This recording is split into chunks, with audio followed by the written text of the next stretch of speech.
Good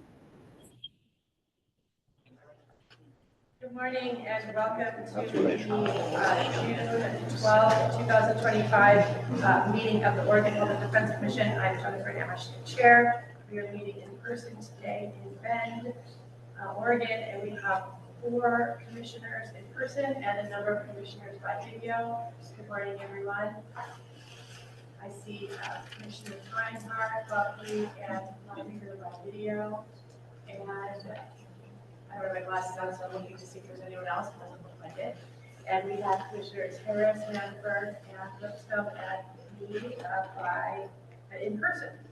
So with that, we will a couple of announcements to start. We have a new commissioner that's been appointed to the commission, but is not joining us this meeting because he was appointed right before he went on vacation. So he will be here for our July meeting, and that is Philippe Nav, I believe is how I would say his last name. And he is he's a lawyer in Oregon who is he's the appointed council director for eviction council in Clark County, Washington. But he lives in Oregon and is an Oregon lawyer and has a lot of experience with dealing with budgetary constraints and appointed council issues, which dovetails very nicely into what the commission needs at this time. And we do have an open voting seat that is under the governor's office's updating appointment has kept as under consideration. And we have one open non-voting position, and we know that unfortunately Commissioner Reinhardt is going to be leaving us as a non-voting member, so we are actively also recruiting for that non-voting member. And those are provider positions. So if you are a provider and are interested in being on the commission, please submit your interest workday and go to the website, the governor's page for boards and commissions to be able to obtain the information about to apply. And with that, we will turn to an update regarding the unrepresented persons in Oregon courts. I'm sorry. One more thing. We have our executive director, Ken Santrigan here in person, along with various staff members, which we appreciate taking the trip out to Bend. So with that. Thank you, Chair. Yes. Just wait a moment for the slides to get up. So we just have a few quick slides that will provide a little bit of context with where we are in the unrepresented crisis. Mark, would you go to the first slide, please? So overall, we have seen a slight reduction, especially in the out-of-custody pretrial population that is unrepresented since May 1st. We've seen a reduction from 3529 down to 3313, which is positive, and that reduction started before May 1st, but I thought May 1st was a good point to target. We've also seen reductions in each of the other 3 different populations that are unrepresented. Next slide, please, Mark. What's notable is that this reduction is tied to either holding somewhat steady in several of our counties or seeing reductions in some of our other crisis counties. So when we look at Washington and Multnomah County, so Multnomah County is on the slide. Washington County looks somewhat similar to Multnomah, to where we at least have a slight reduction and then a relatively holding steady with those numbers. So Washington, again, from May 1st to today, we see 682 out of custody pretrial down to 645, and in Multnomah, 1,252 down to 1,213. So that's very positive looking. We see the reduction in Marion County. We're holding steady in Coos and Jackson County. The only crisis county where we've seen an uptick, which was occurring before May 1st, is Douglas County, where we've seen an increase from 237 to 286 for out of custody. Next slide, please. The next few slides are provided primarily for information. First, we have our THIP program overview that shows the contracting for THIP over time. We are now in our last month of THIP. If you've not tuned into the legislative hearings that have been focus on our budget recently, the legislature is not funding THIP going forward. And so no new THIP cases will be assigned after the end of this biennium. So basically June 30th would be the last THIP day. However, for THIP cases that have been assigned before the program ends, so up to June 30th, that funding will continue. However, there will be no inflationary increase. So the THIP numbers that are current right now would be the ones that would continue going forward for cases that were assigned before the program ended on June 30th. Next slide, please. We also have for information our metric numbers here provided on this slide. And I'll skip quickly to the last one. The last is for our trial division that shows the case pickup rates for our different trial division offices by county. And I will turn it back to you, Chair, if you don't have questions. Do any commissioners have any questions? If you could just, I realize I'm putting you on the spot a little bit, but if you could talk about what you foresee, if you can, the impact of some of the budgetary decisions you'll have on the unrepresented. I think that would be, and I realize you do that in very broad terms, but I think it makes sense to talk about that a little bit. If you could do that. That's a good question, and it's one that it's pretty complex and pretty speculative at the moment. I mean, I think the thing that we're the most focused on is the end of THIP that I just mentioned. I think it's unclear what the case uptake rate is going to be once that program ends from an hourly perspective, and especially the impact it could have on the veteran assignments. To try to mitigate some of that impact, we've been looking at our trial division and trying to hold back some capacity just in the last few weeks so that we can be ready to take cases at a higher rate through our office if we see that slow down amongst our hourly practitioners. So I think that's the most immediate impact. I think from a budget perspective, we were funded for the mandated caseload. And so I think that as we move into contracting, we can hopefully see some positive movement towards getting more cases handled under the contract. And so there might be some substitution there from the hourly program. So I think in some ways the budget does align, but then there's some other real uncertainty that we have as we move forward, especially around this. We've got to Commissioner Buckley. Yeah, just along those lines, do we have any clarity what the new hourly rate is going to be going forward?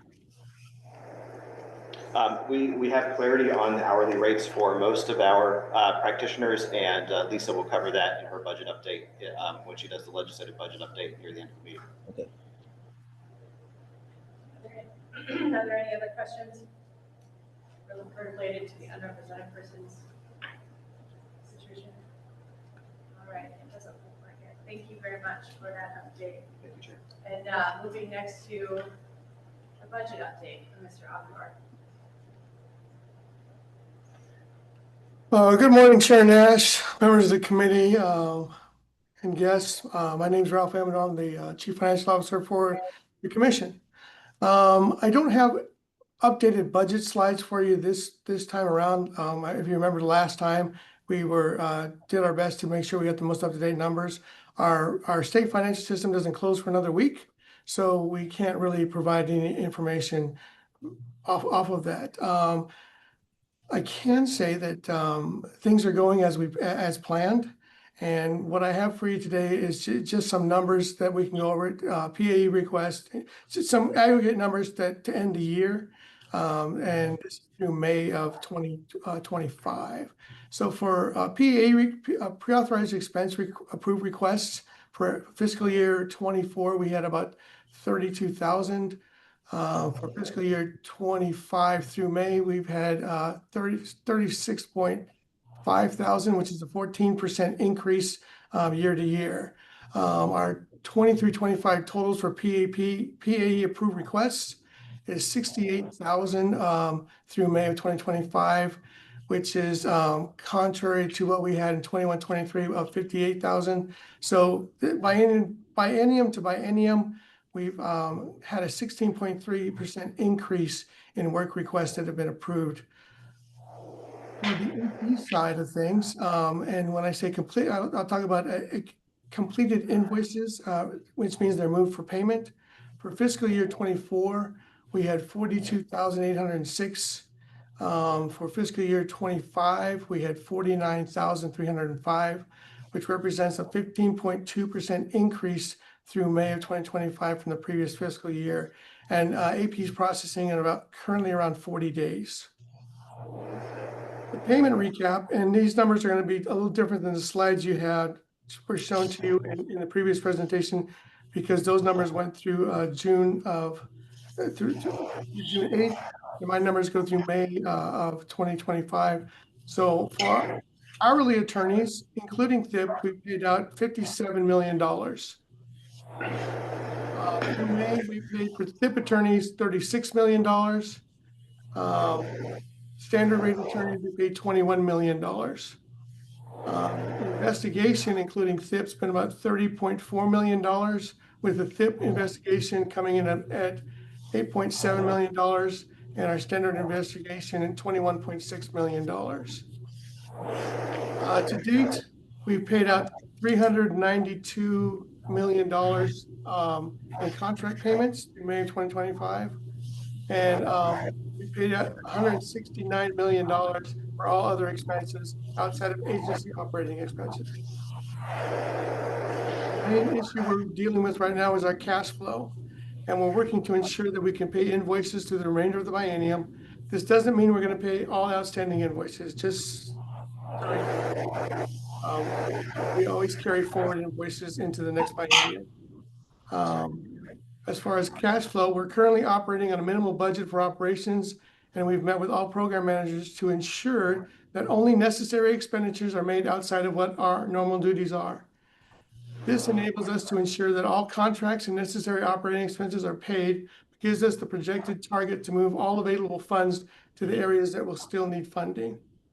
We've submitted requests to the legislative fiscal office, the desk chief financial office, to rebalance our projected ending balances in other areas of the budget to cover the expenses that are mandated periodically.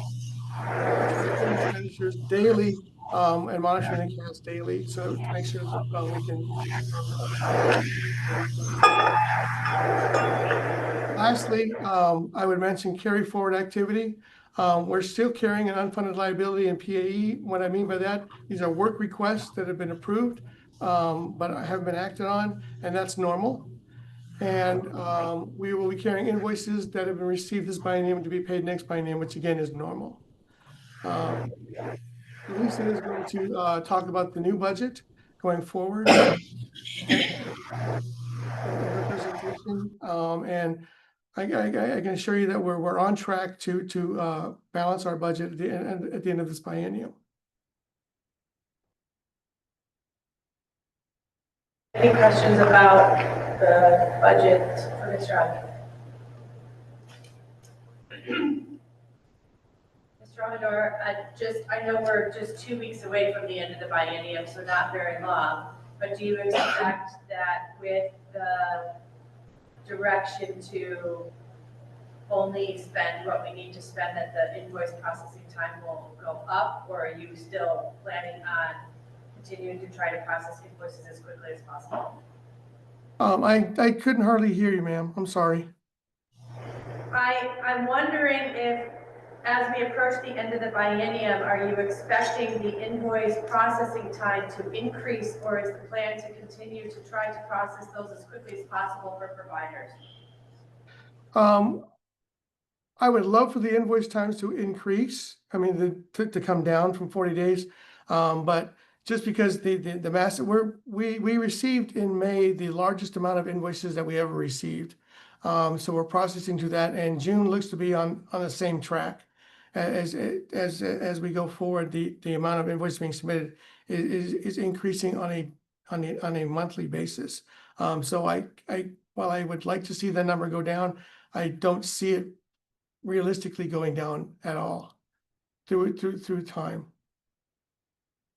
I wonder, or just want to confirm, given the current invoice processing time, I want to make sure that the agency is utilizing the emergency provisions that we passed a few months ago to deal with trying to decrease the processing times. Is it your understanding that those are in effect now? Chair Nash, members of the committee, we never stopped doing that. That's a process that we never stopped because of the sheer volume, and it's just the sheer volume. And a lot of the volume are the hourly attorney invoices, since we changed our process from billing at the end of the case to billing monthly. And those are the invoices that take the most amount of time, and they usually come flooding in record numbers at the beginning of the month. So the first 2 weeks of the month, we're flooded with those, and those take the most amount of time. The PAE invoices, while they're not slowing down at all, as you can see by the work requests, they take the least amount of time. But again, we're talking about the volume increase that we're encouraging, that, and we haven't seen anything like this before.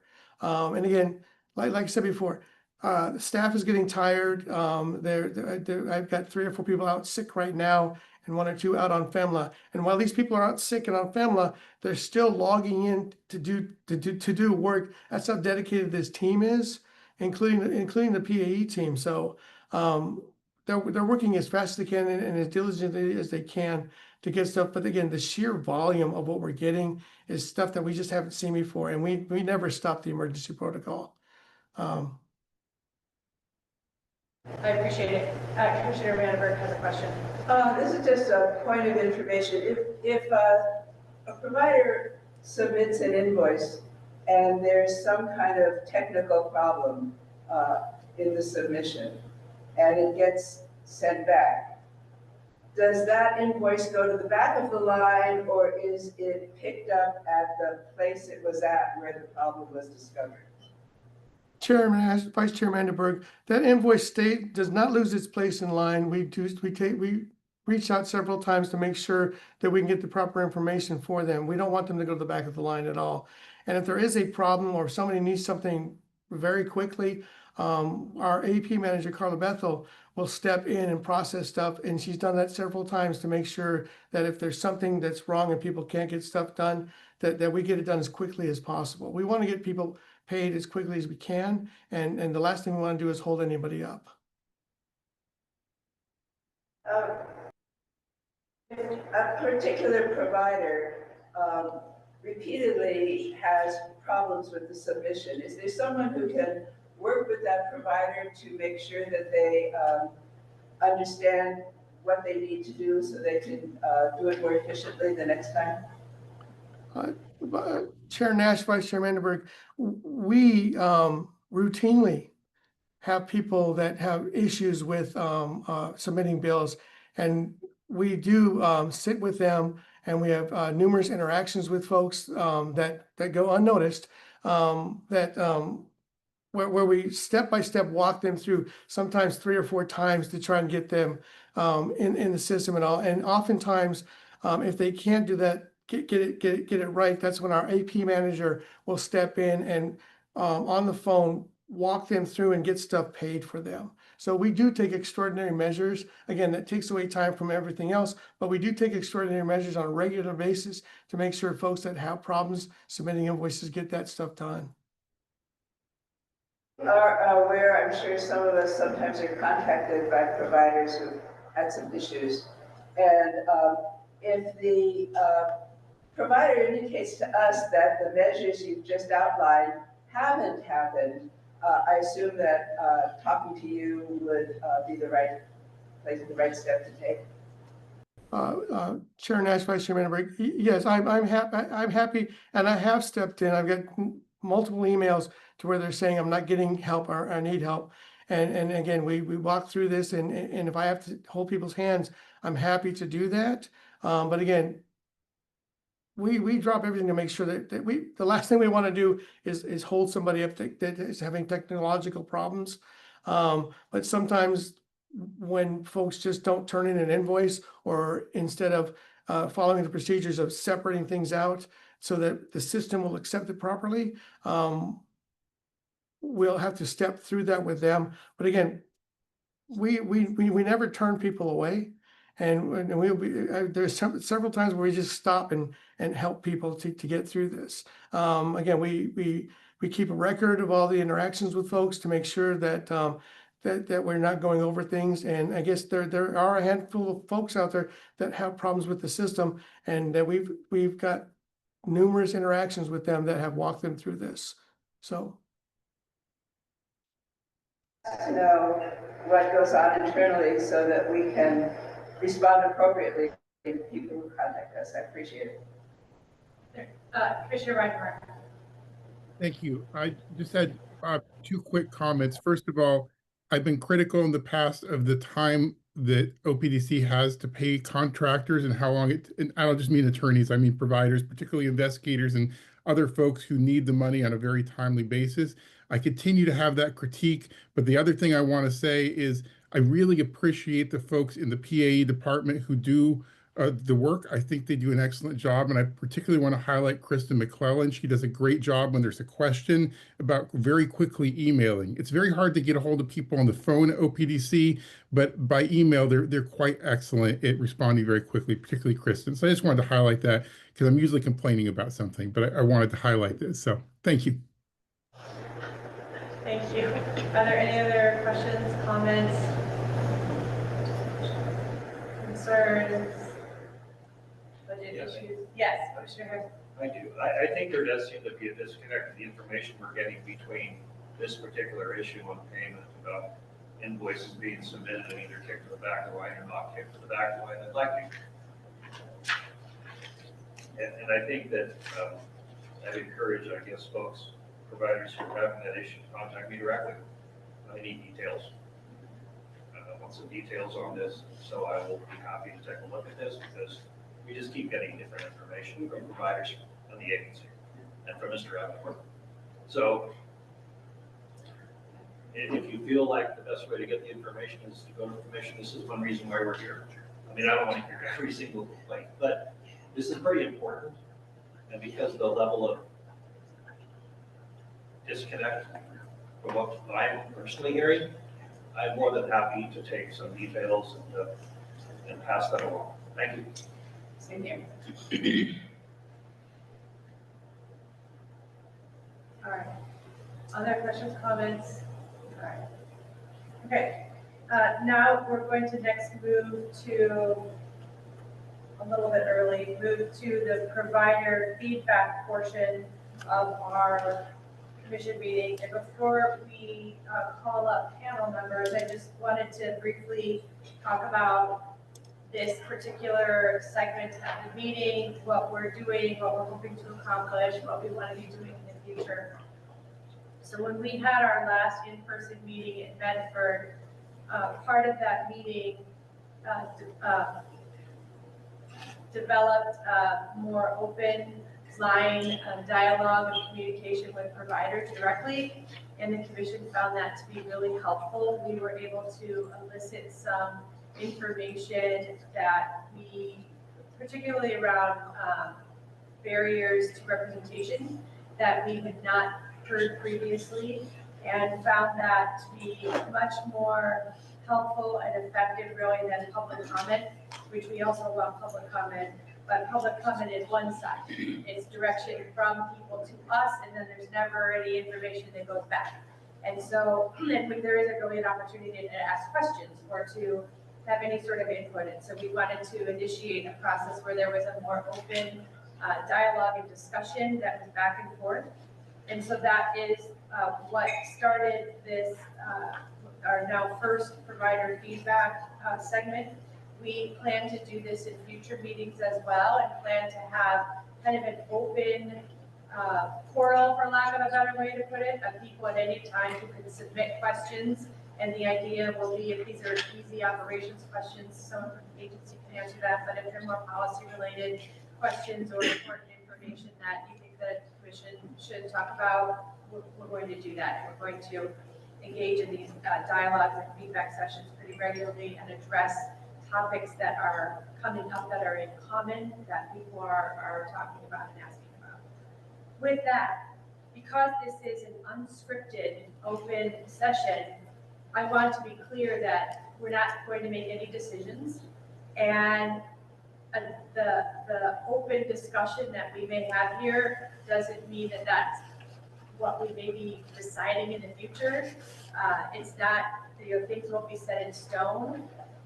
This is really an opportunity to have an open dialogue. And if you've attended any of our work group sessions, watch those, you'll see that those opportunities or those sessions are really opportunities for the commissioners to talk about ideas and to have a more open dialogue in the agency. And that's what this is designed to do as well. Kind of a work group session in a public meeting with providers. And with that giant caveat, I want to just also discuss who submitted feedback, what kinds of feedback was submitted before we call a panel. We'll have 6 people in person, 1 person who's going to appear virtually. We posed 3 questions that we would like to have answered or provided feedback regarding. And we also received public comment, which was public comment, but also some of the information really also was answering the questions in our feedback section, and that was from Olcott Thompson, who's here in person, but didn't sign up to talk in person. Just submitted written comment, which we found to be very helpful. I found to be very helpful. We received session written submissions from Ernest Zacher, Melissa Parker, Jane Claus, Lisa Grice, Cindy Borders, and then maybe Cindy, maybe the last person. No, I'm sorry. Amy Counter and Adam LeBrun, which was all of that was very thoughtful and very helpful, and we appreciate your written submissions very much. And we have, just to refresh everyone's recollection, the 3 feedback session questions that were the prompts. Question number 1, OPDC has a limited ability to effectuate systemic changes on its own as we are impacted by external pressures, budget constraints, and decisions made by other system partners, the governor, and the legislature. What suggestions do you have for the commission to help us solve the unrepresented persons crisis that have not already been discussed? What feedback do you have for the commission and agency on how we can that would be nice. How we can respond to these limitations more broadly? Question 2, are there barriers to representation you as a practitioner are experiencing in your local area that you think OPDC is unaware of? Do you have any suggestions for policy changes OPDC can make to reduce barriers to representation? And question 3, how would public defense work be different if the courts had the ability to reduce misdemeanors to violations without prosecutor agreement? Do you believe the courts in your county would use this tool if it was available to them? To be most effective for the commission, what we thought we would do is have all of the people who signed up to speak in person come up together.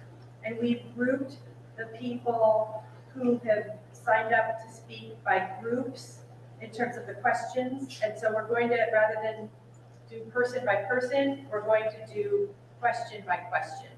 So that's why we're having everyone come up at the same time so that you're all available and we can go through each of your comments. So Jennifer Meyer is appearing virtually, I believe. Is she on the, she's not, all right. So in person, we have Weston Koyama, Josie Seigler, Grant Hartley, Carl McPherson, Tristan Edwards, and Alex Bates. If you could come up and sit at the table in front of us, we would appreciate it.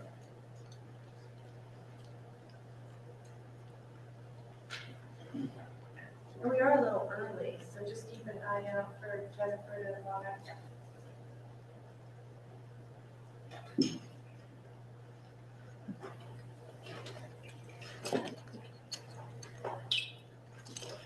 All right, so who are we missing? I see Mr. Hartley is with yours.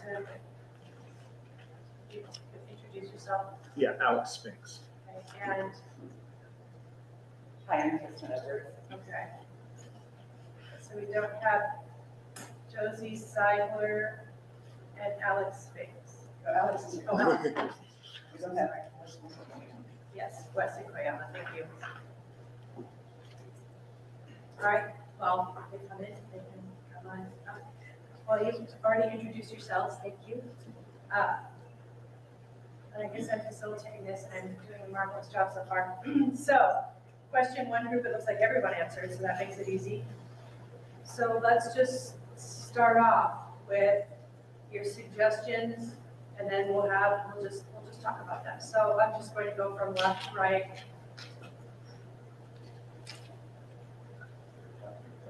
My left, thank you.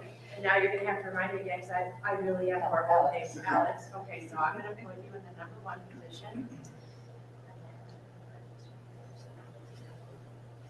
All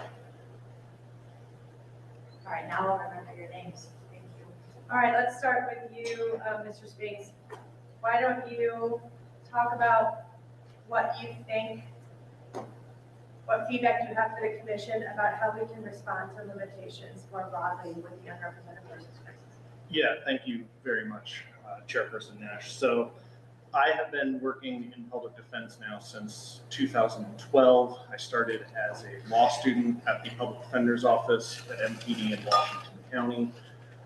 Then worked in Douglas County, went back to Washington County. I'm now a deputy director in charge of the Murder and Measure 11 team with the Public Defender of Marion County.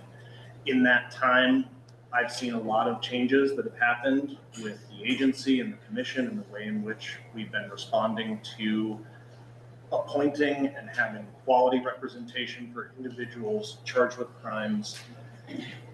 The issue of the unrepresented crisis is one that has been coming for a long time. In the time that I've been doing this, caseloads have ballooned, people were getting burned out, a lot of people were leaving. Number of solutions have been proposed over that time in order to try and assist providers in what it is we are trying to do. I've likened it to having someone who has eaten nothing but pizza and cheeseburgers their whole life, then going on a crash diet and expecting to see change their entire life. What we need is to take a hard look at where it is we are at and make much larger changes in what it is we are doing, especially with where it is we're putting funding. There is a need to fund a number of different things, including investigators in nonprofits having their positions fully funded. There is forensic evaluators, including mental health experts, who are getting underfunded, especially compared to the Oregon State Hospital. But what I want to talk about today specifically is the Supervised Practical Pathway, our SPPE program. PDMC is now on our second round of SPPE candidates coming through. We finished our first round just recently. That included 2 participants who came from law school, worked in our office as law students, then went in through the SPPE program. One who is close to finishing has handled approximately 95 cases in the time that they have been working with our office. We now have 4 provisional licensees starting at our office this week, and we are very excited for where this program is going. As someone who worked as a law clerk previously, I know what good, effective mentorship at that level can do for an individual who is interested in doing public defense work. We need to make sure that we are focusing on building a very good foundation in the people that we have coming into public defense so that they stay in public defense. So my recommendation or my request for this commission is to focus on that SPPE program. Fund the positions not just for the individuals who are going through that pathway to admittance to the bar, but also to ensure that the people who are doing the mentorship are also properly funded. These are the individuals whose cases are being appointed to them under their name. They do a lot of work in supervising the individuals who are doing this practical pathway. They make sure that they are getting the support that they need, the training that they need, and that they are staying invested and have a clear path moving forward from when they get their bar license and where it is that they can go. We are working to build this program in tandem with Willamette University's law school. We are working very closely with their clinic and Professor Bowlers. We also have certified law students who are coming from Willamette University to work with us. We also have been assigning more seasoned attorneys such as myself to work with some of these law students to help them with projects and keep them invested in what public defense looks like further down the road in their careers. So while there are a number of things that need to be funded and need to be paid attention to ensure we are building that baseline rather than piecemeal fixing issues as they come up, today I do want this commission to pay close attention to that SPPE program, the success that it has and the potential for success that it has continuing forward. So, Commissioner Leininger, can you, Thank you very much for those helpful comments. And I have a question as one who is very interested in taking advantage of the supervised practice pathway, both to assist with the shortfall of legal services for the indigent and also to help diversify the bar and give chances to people who might have trouble with the bar exam. And my question is whether in your office there is much of a loss of productivity among supervisors of such provisional licensees. I mean, how great a burden is that imposing on attorneys? Is there an opportunity cost as far as what the supervisors might otherwise be doing? Is there a net increase in the overall effectiveness of the office? Thank you again for your comments.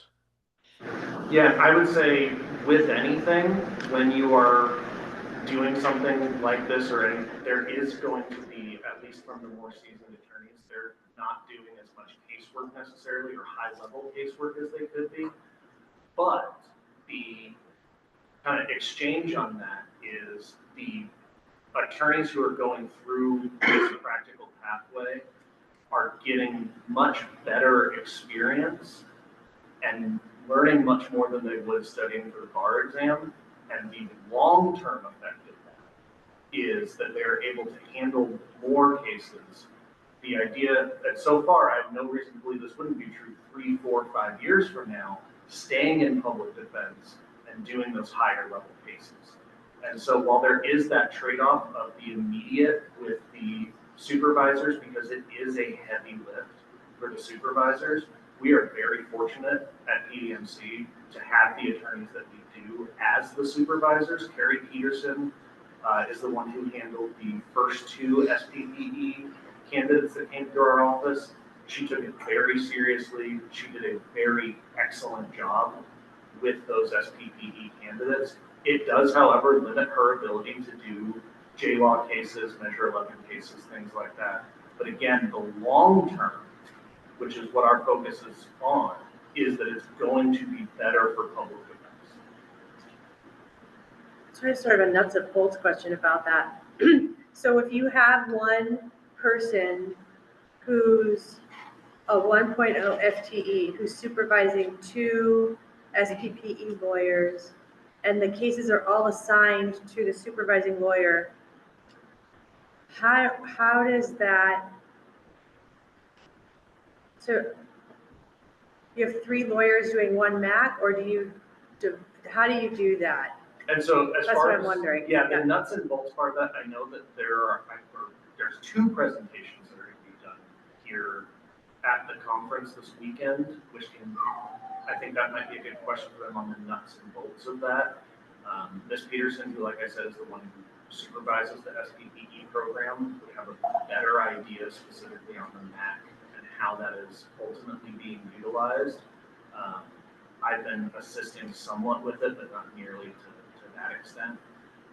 So I think maybe the presentations this weekend would have a better answer for that question as far as that goes. But the requirements of this are similar to the CLS, where it has to be, right, they need the client approval, they need the individual attorney who's handling these cases, and then the one SPPE that we had, like I said, handled 95 cases in the time that they were there, which resulted in very good results for clients. We got a number of dismissals from those cases, and they are still with our office. So here, I'm thinking about this from a contracting perspective. So not so much the internal, like your side, but from our side. Do you think it's within budgetary restrictions, of course, or parameters, do you think it's a better model to allow a lawyer that's doing SPPE supervision to far exceed their MAC, knowing that there's people under them that are taking the cases? Or do you think it's more effective to just separately outright fund a supervision and training position for a lawyer to supervise, train, and mentor SPP lawyers?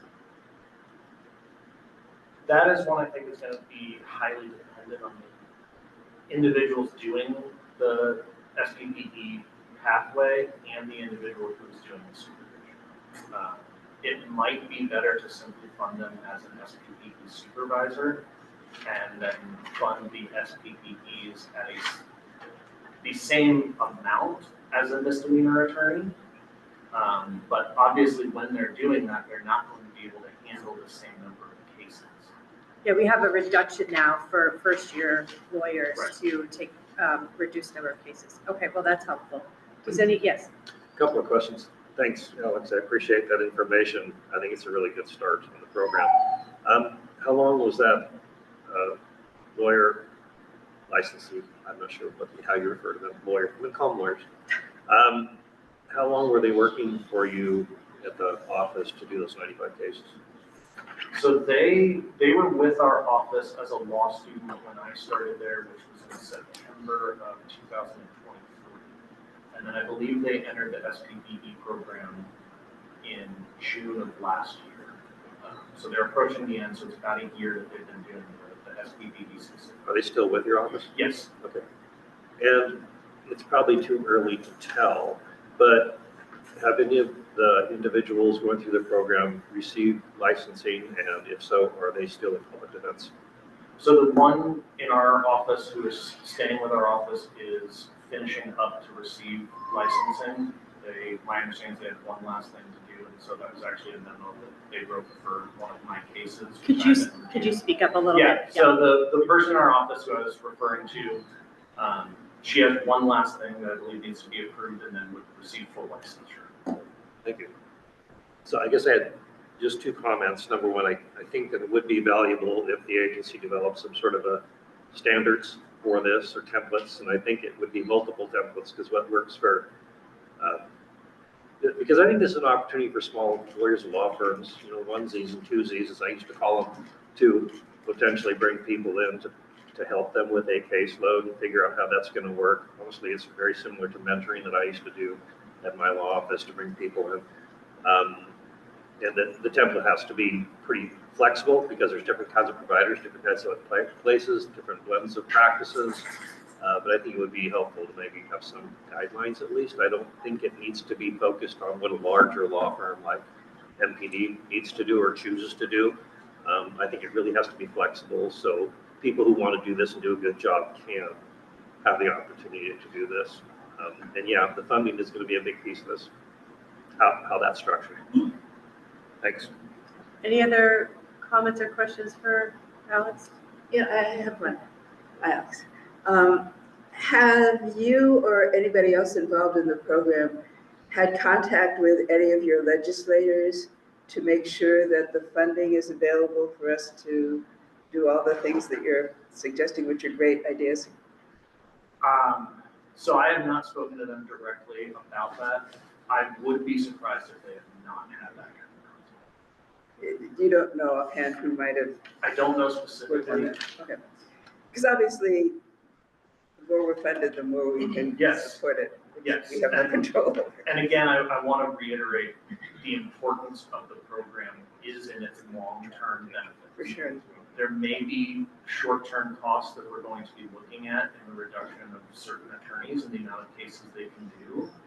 But again, this is we're avoiding, to go back to my analogy, the crash diet and focusing instead on long-term healthy changes that can lead to long-term success. So again, I'd like to just emphasize that although we can agree with you 100% on that, Yes. which I think we do, getting the other partners in the system, the legislature, the governor, whoever, district attorneys, the courts, to also focus on the long-term solution as opposed to the immediate crisis. If everybody was working on getting that focus shifted, that would be a big benefit to all of us. Yes. Yeah. And it's hard. There's a crisis that's in front of us right now, and there's a lot of focus on what we can do. There are a lot of people out there who are facing criminal charges, who are having their lives interrupted by this crisis. We are, those of us who are doing this work are not blind to this.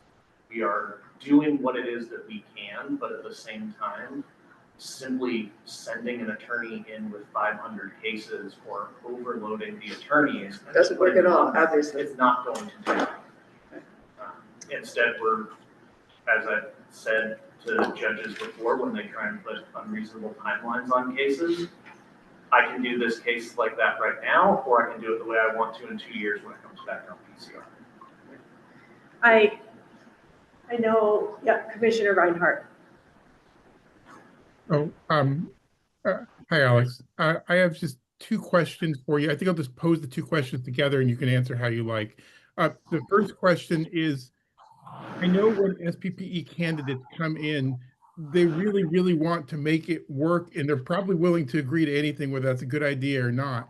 Do you think the way to work with the agency and these provider offices to make sure that when these candidates come in, they're able to make, say, a 3-year commitment? Because the first 6 months is incredibly resource intensive for offices and not a good investment if people don't stay. And I know you know that. So my first question is there a way that you would suggest that we could help these people commit to a long enough term to make it worthwhile? Because I think it's a great investment, if so. And my second question is, do you think it would be helpful if OPDC could assign a staffer long-term to work with providers and the bar, particularly the SPPE portion of the bar, to make tweaks to the program so it's more effective long-term?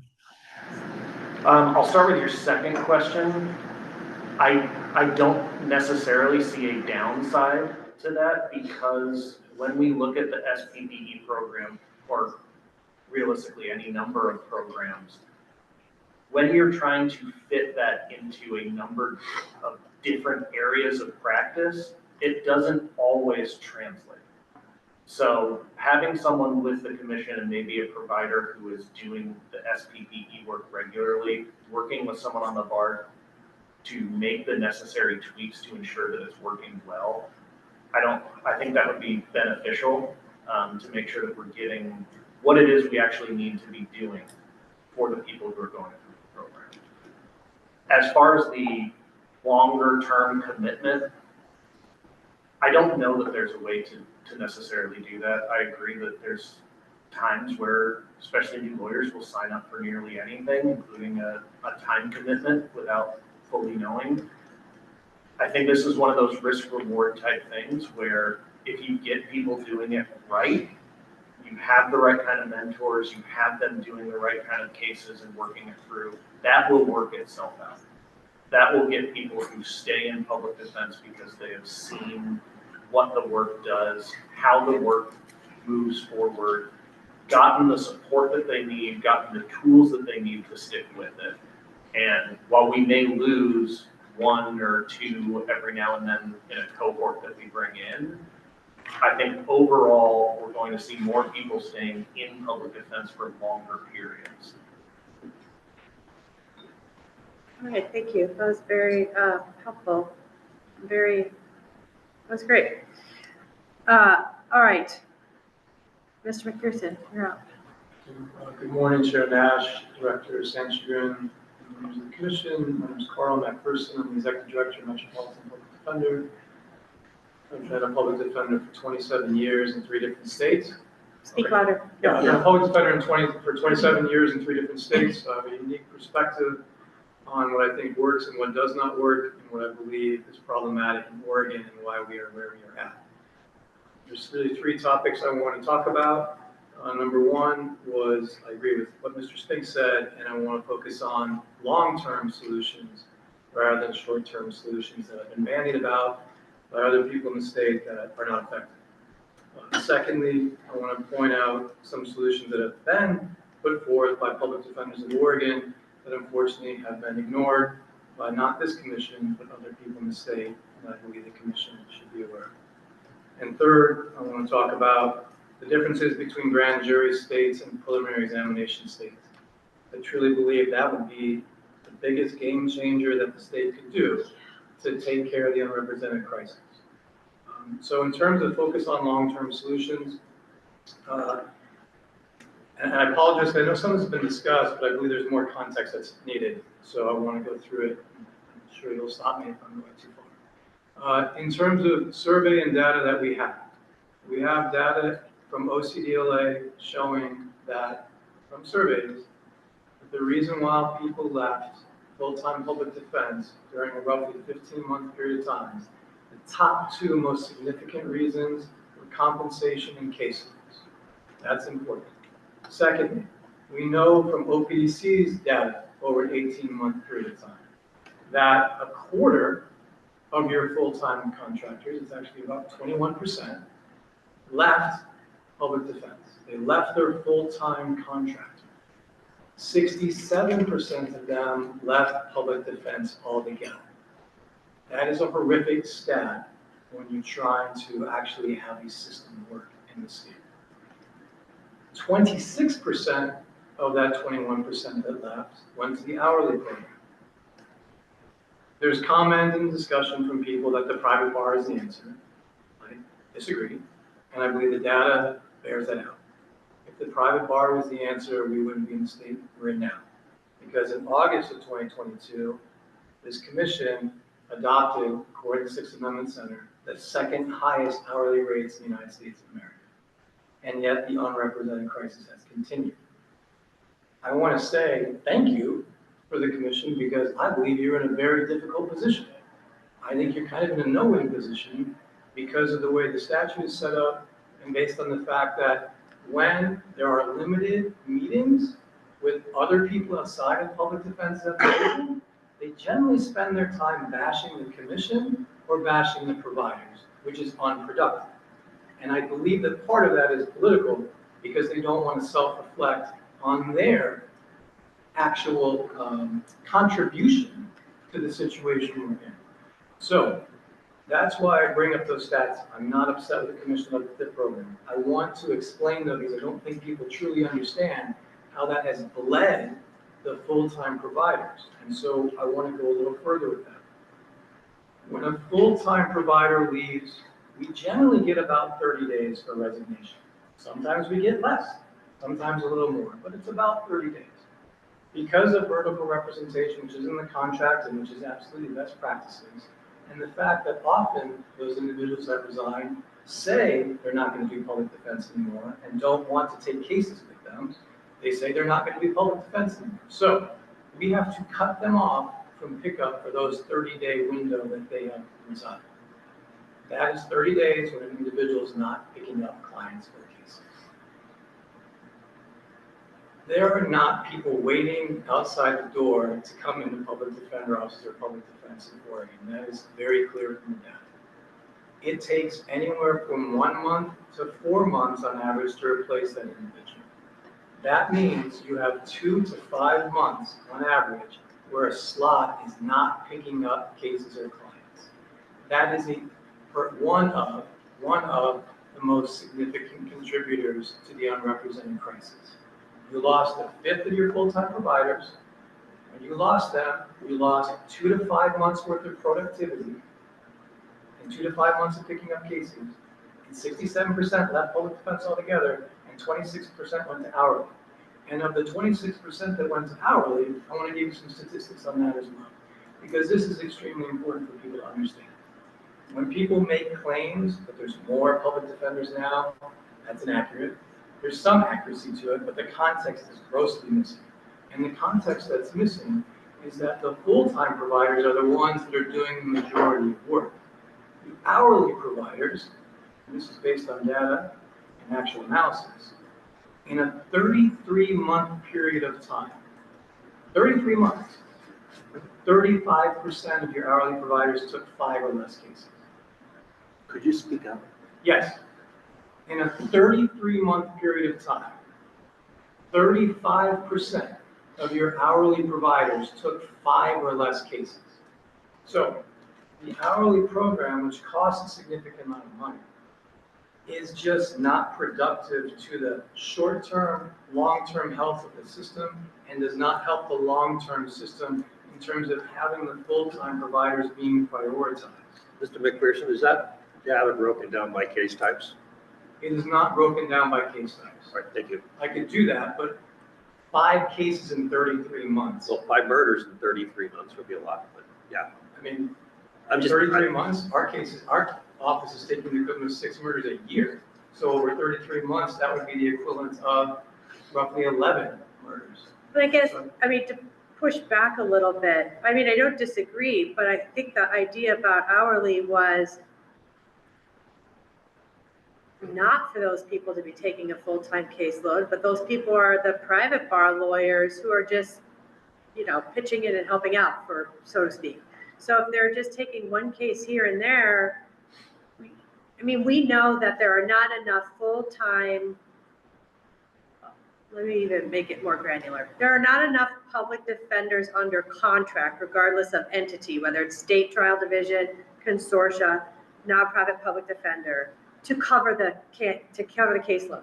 Right. So, and we're not going to be able to get all those people in. So if there aren't enough lawyers to get all those people in, then what naturally I think you look toward, if you can't bring people in, is okay, you've got private bar lawyers to hopefully pick up the remainder of those cases. So I am not surprised to hear that that number of cases took fewer than 5.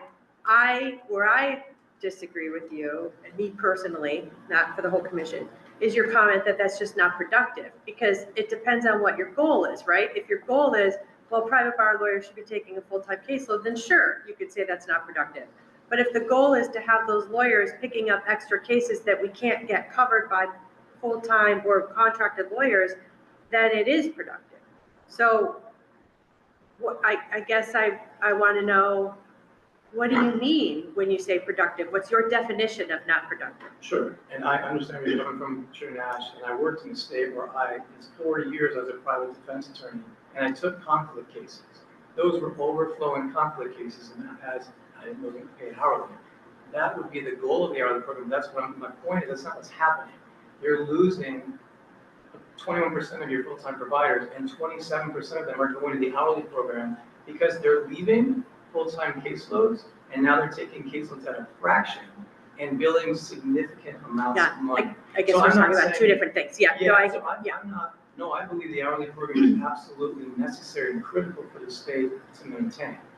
I'm saying that the way it's operating now and with BIP is you bled from the full-time providers, allowed people to take much fewer fraction of the caseload and bill hundreds of thousands of dollars on those cases. That is really problematic. And when people make comments, in public comments in these sorts of meetings, that the private bar is the answer, and they attack our office, those individuals often left full caseloads to now be taking a fraction of the cases, which is pretty interesting when you consider their comments. So, in particular, since sometimes individuals leave full-time providers because they can't handle the full-time cases, they can't do the work. So they go to hourly where they can make a lot more money doing so. The reason why this is important for the commission is, I think, pretty obvious, but also because in the statute in 151-216, talking about what the commission does have control over, you have control over policies and procedures, and in fact, you're supposed to adopt policies for public defense that ensure compensation, resource, and caseloads. Now, I know the legislature wants to change the language from national and regional best practices to Oregon and U.S. Constitution. That language, in some respect, came from the ABA 10 principles. And the ABA 10 principles directly written in are based on the Constitution. It's based on 6th Amendment. So it isn't a real true difference. This is even more important because not just because of the attrition and the difficulty in recruitment and retention. But the fact that the difficulty in recruitment and retention is going to get exponentially more challenging because of a decision that was made on June 9th this week in the Washington State Supreme Court. I'm going to interrupt you for a second, only because I see that Commissioner Leininger's has had it for a really long time, so I'm going to let him jump in. Go ahead. I apologize for interrupting your presentation, and I wanted to thank you for making many valuable comments during the public comment periods in our past meetings, and also making a presentation in a past meeting. You have been a very important figure leading the bar up in Multnomah, leading your office, I mean, and then also informing us of your on-the-ground insights. So my particular question is, as you mentioned the importance of full-time providers, I'm nodding my head. That makes a lot of sense to me. I also agree that the private bar has an important role to play. But I'd be interested to hear your thoughts on this particular question. Is the OPDC optimally deploying resources for state full-time providers? Now, I know we have some full-time providers up in Multnomah County. You know, my colleague, Commissioner Reinhardt, has explained that sometimes when the state hires for the state level full-time providers, it may be sort of stealing away talent from some of the local full-time providers. And I would just be very interested to hear your insights, because you've mentioned how important full-time providers are. Is the state level attempt to create, full-time public defenders, is that optimally complementing the local full-time providers, or how would you advise us to staff up and deploy state-level providers? Thank you, Commissioner Langer. I appreciate it, and I appreciate the question. I was supportive from the very beginning of the State Trial Division. I maintain support for the State Trial Division. The concern I had was really three. One, the data appears to show that 11 of the 20 State Trial Division attorneys came from nonprofit providers. That's problematic. Secondly, that when the State Trial Division was rolled out, they were having Oregon project numbers not matched, so there was a disparity in terms of caseloads at the beginning. And third, State Trial Division attorneys make more money and have better benefits. And so you have disparities. I believe that you need to eliminate disparities, and I believe the organization, the OPDC, has already done that, and that the disparities have been or are almost eliminated in terms of workload or caseload, which we greatly appreciate. I know that Senator Broadman in his budget bill said and talked about the idea of OPDC not, if there's a vacancy, not hiring from nonprofits and trying to find something else to bring in to add, because you want to increase, not just move chairs around with the State Trial Division. I agree with that. The issue we're going to have, and that's why I pointed out 151.216, is always about compensation in terms of State Trial Division. I just think the legislature needs to understand and recognize that you don't want to have disparities within your system, and that as much as you can do to balance out, it doesn't have to be exactly, but if you can get comparable or reasonably close, that would be very helpful. So I do believe the State Trial Division is really important, because you're always going to have conflict cases, you're always going to have overflow situations, and you're going to have situations where if an entity or a county is underutilized and you have state employees, you can use that state employee to go into that county and take on cases that need, take on clients that need representation. So I do believe it's an important part of the ecosystem. Thank you. You're very welcome. I'll try to go a little quicker. But what's really important is the Washington State Supreme Court decision on June 9th of 2025. I've presented on a graph, a chart I created, which I will present to you again, and I will send it around, but it shows Oregon project numbers, RAND study caseload caps, Washington State Bar, which is in line with them, and then MAC, which is 2 or 3 times. The Washington Supreme Court on June 9th adopted the proposal that was put forth by Washington State Bar that is going to have caseloads that are going to be a fraction of what we are expected to handle in this state. That is a game changer and is going to be significantly problematic for us. Last summer when we were recruiting, we lost 4 candidates to King County Public Defender in Seattle. They left and told them, I had good rapport with them. Many of them were law clerks in their office over the summer. And they told me, Carl, we're going to King County because of lower caseloads, more pay, and pensions. We can't compete with that. And when you have the Supreme Court acknowledging the studies, the RAND studies, the local studies that were done, because the Washington State Bar proposal is based in part on the Oregon project. They considered that when they went forward with that proposal. So the fact that the Washington Supreme Court has adopted that and has a 10-year rollout period is going to impact us. And so it's also important because MAC was adopted, and one of the aspects, one of the metric points for MAC when it was adopted by the Commission and OPDC was OPDC said, we're going to look to our neighbor in Washington and look at their caseload caps as we're building out MAC and thinking about what MAC should be. And the metric they honed in on first was that misdemeanor caps in Washington State were 300. That's why MAC in Oregon for misdemeanors is 300. So if Oregon is going to look to our neighbor to the north on our caseload caps, then Oregon needs to look to our neighbor to the north when they are in line with what the national study says, Oregon project says, and otherwise, or we are going to fall behind. And we're going to fall behind on the counties that border Washington. Because if you're working in Portland, you live in Portland, and you're working in Portland, you are now incentivized to work in Vancouver. I mean, why wouldn't you? So Carl, I agree with what you're saying, as you know. Yes. And I believe that the commission would be happy to do away with MAC and go to a workload model, because that's what we agreed, so we voted on in our. And lowering caseloads. And lowering caseloads. We have voted on all that and agreed on all that. We don't have the power to make it happen. And so if the legislature does not want to go along with what we think are the best practices, which agree with what you're saying, do you have suggestions for how to affect legislators to get them to see exactly the problems that you're talking about and the benefits of lower caseloads and better compensation?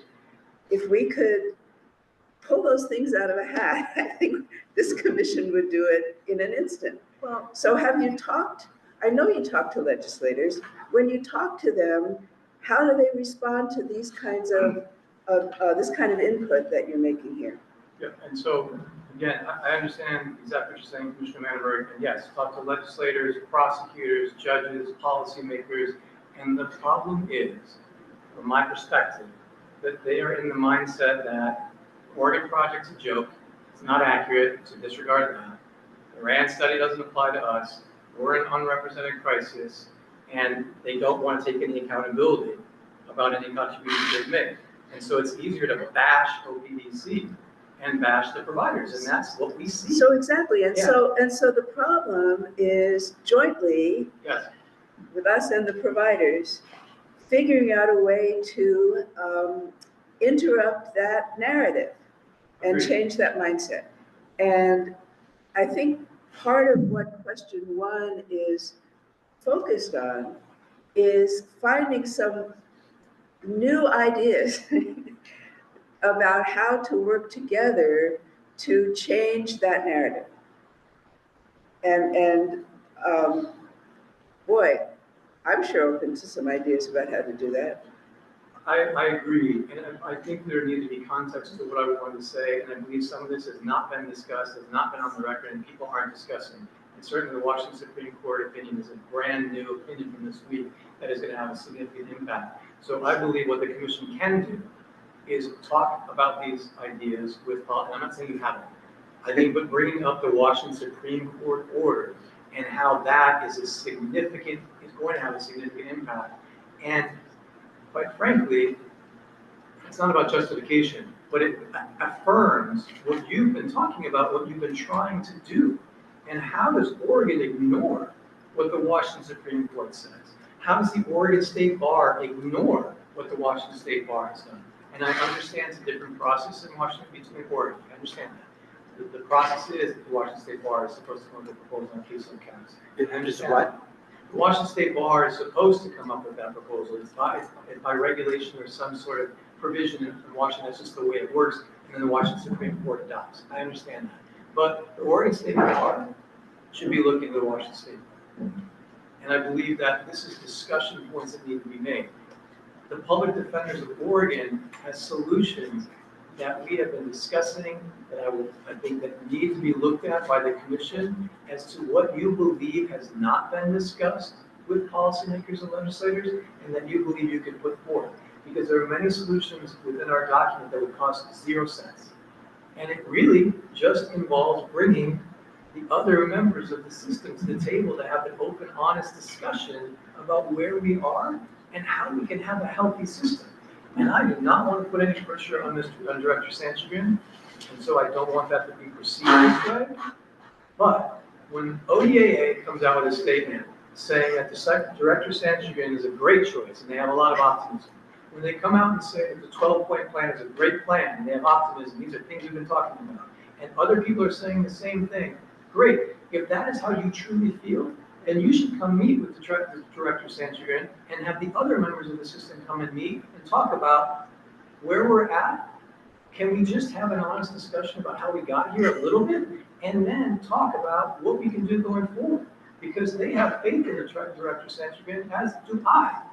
And I believe that he is going to help this situation. So that's one of my proposals I'm asking you to consider, because as I started with at the beginning, when these meetings happen, that's not what happens. And so I believe there's an opportunity now to have dialogue with these significant policymakers, governor's office, legislators, OJB, prosecutors, and law enforcement, because they play a role too, and have them come together and talk about what can we do collaboratively, collectively. What are some good ideas that require everybody in the room to work on to get better? Because the ideas they generally say is bash OPDC and give the providers, oftentimes, unfortunately, is give the providers more work.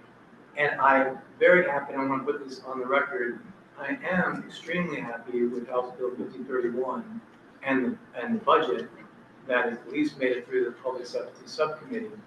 And I am happy in that I believe it shows. That makes one of you. No, I'm Okay. just- I understand, but at a time when we've talked about cuts and cuts and cuts, and OPDC is not getting any more money, the fact that there is investment in the agency and public defense, I very much appreciate. The fact that I believe the budget shows the need for both short and long-term solutions, which means retention of your full-time providers, the legal clinics, which are critically important to that. I mean, that is a positive. So I believe there's some momentum there with individuals that we can have some long-term success.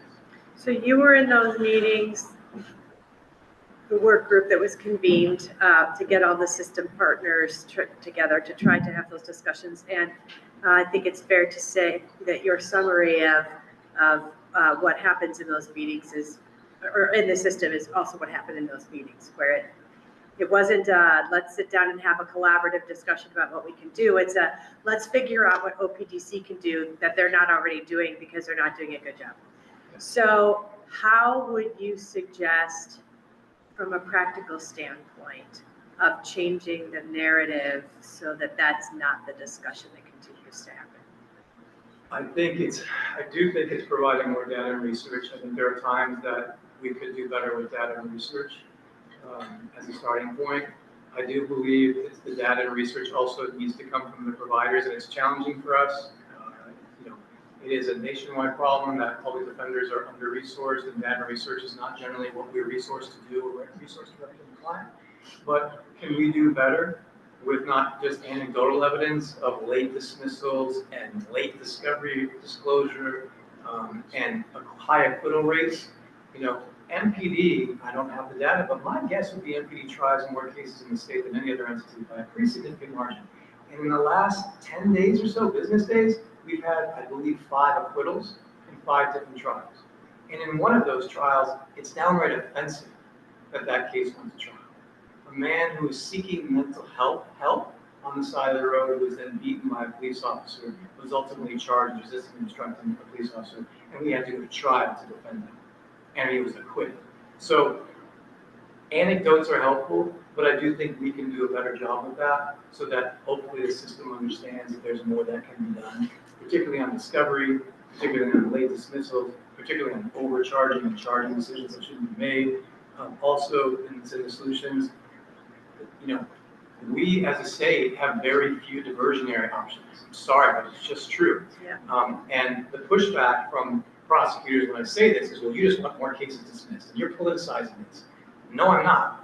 What I'm saying is Vegas has been being a public defender for 27 years, and you have other states that have diversionary programs that are not punitive and are rehabilitative and allow people to accept responsibility early on in a case and earn a dismissal is a positive for the victim, it's a positive for the client, defendant, and it's a positive for the system overall. And it's best for short-term and long-term public safety. So I want to be really clear on that. So those are some options. The last thing I think that is important that is not discussed and at least needs to be touched upon are preliminary examinations. If you look at time of dispositions in other states and you compare a prelim state with a grand jury state, it is you have significantly better time of dispositions in preliminary examination states, but more importantly, you don't have the backloaded system we have in Oregon where everything gets set for trial. And then it's funny because then the judge is like, well, MP takes all these cases to trial, you're sending everything for trial. Well, yes, because we don't have discovery yet. Our client's entitled to us to review the discovery. In fact, it's our ethical obligation to do so. And they have that right and that ethical responsibility to them to investigate their case, talk to them about their case.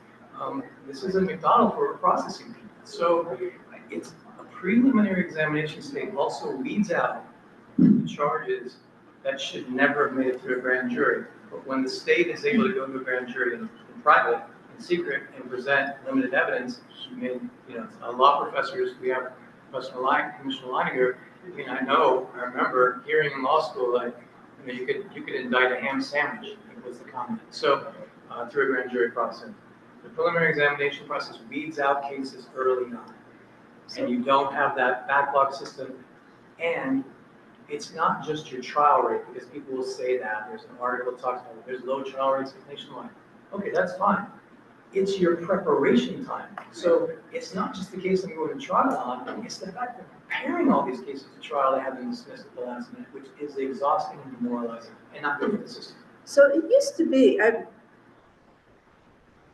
I don't know the history of when things shifted in Oregon, because, and this is ancient history, but in the 70s, most felonies had preliminary hearings.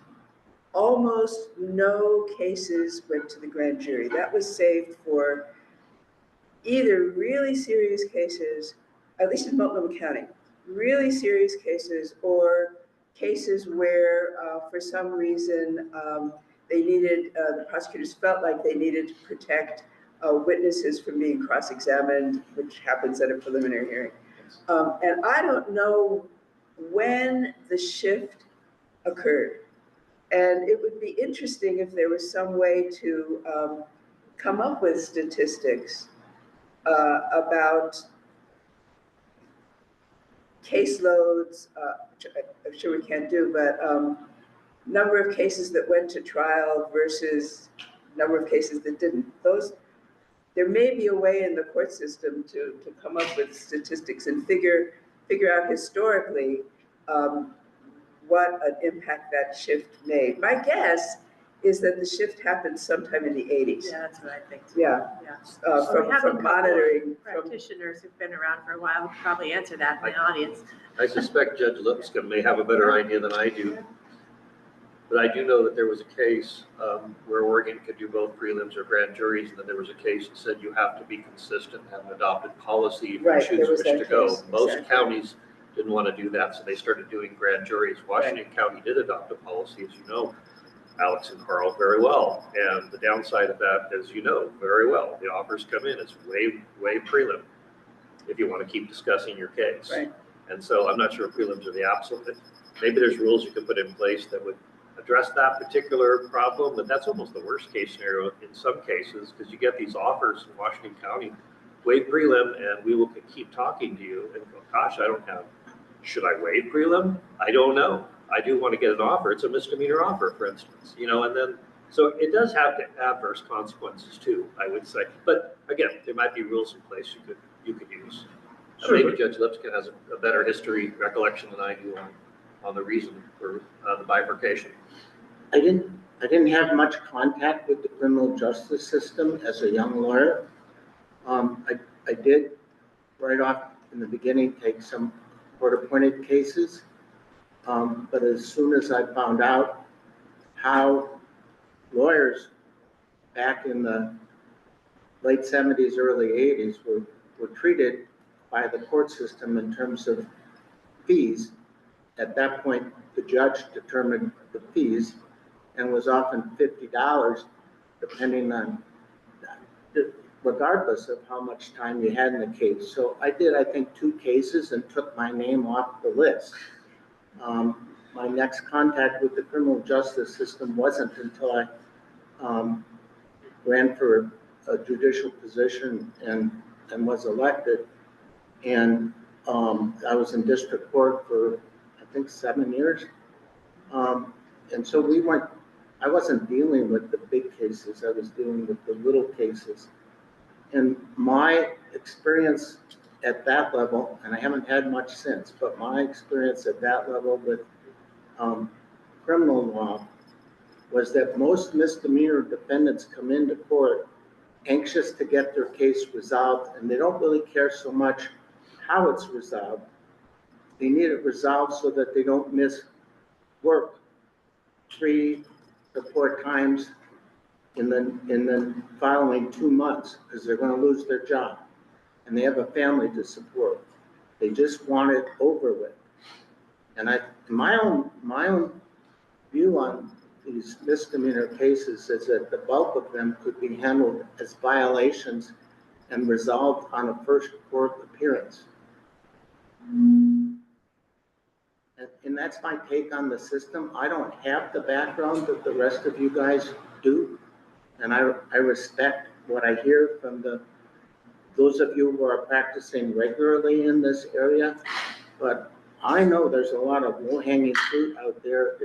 And if the district attorneys don't want to play nicely in one jurisdiction or another, I think the court needs to take control of it and reduce cases to violation at the first appearance if the defendant wants to plead guilty and get down the road.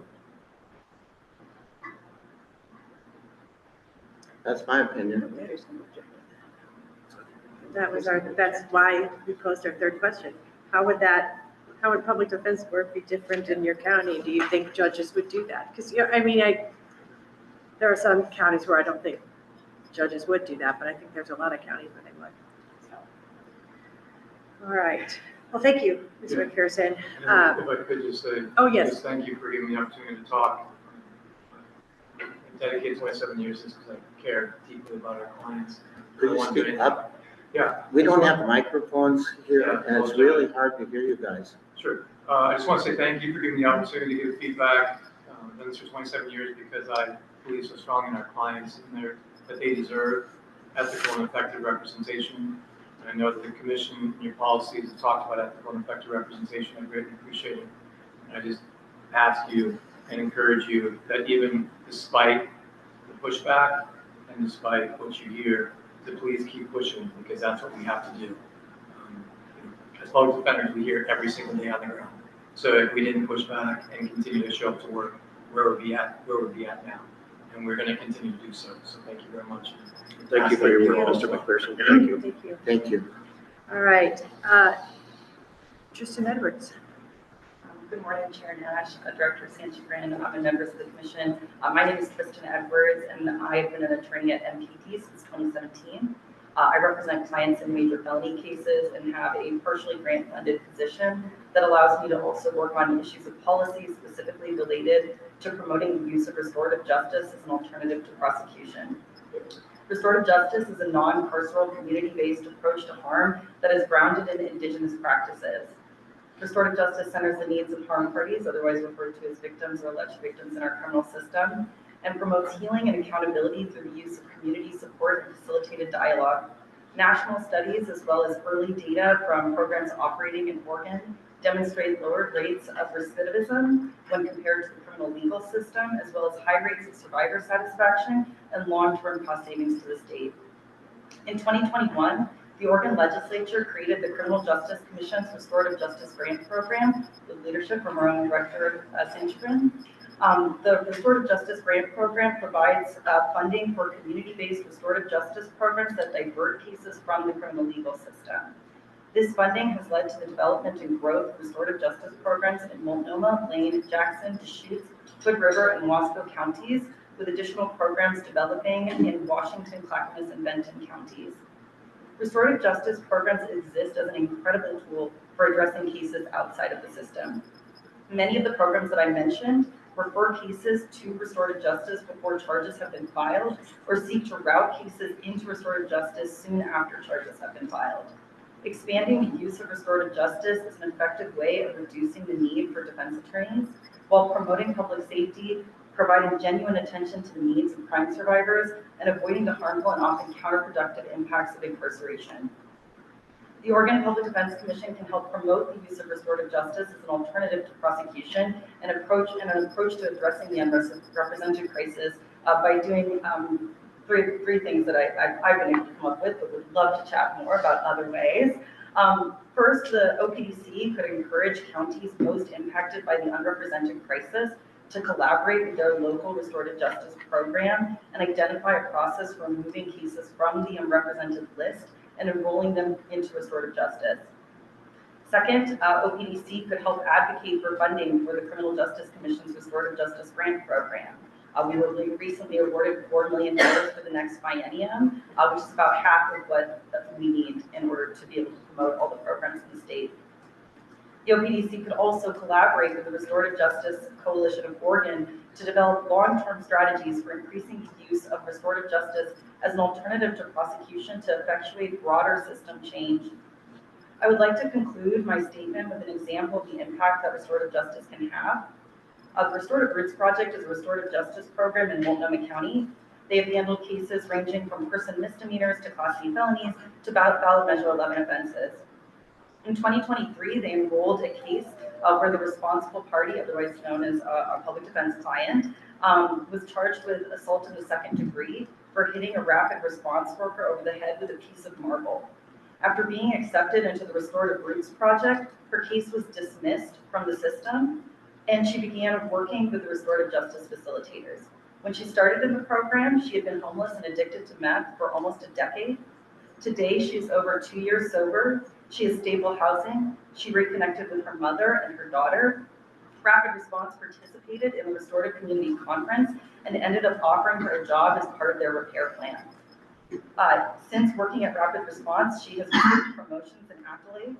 She is also an active member of Narcotics Anonymous, and this is particularly important because the person who was directly harmed in her case was not able to participate in the restorative process due to their own substance use disorder and relapse. I heard from the Restorative Roots Project that a little over a month ago, this harmed party reached out to the woman in this case and asked for her to become their sponsor. Restorative justice is about more than criminal diversion. It is about repairing relationships and creating strong communities.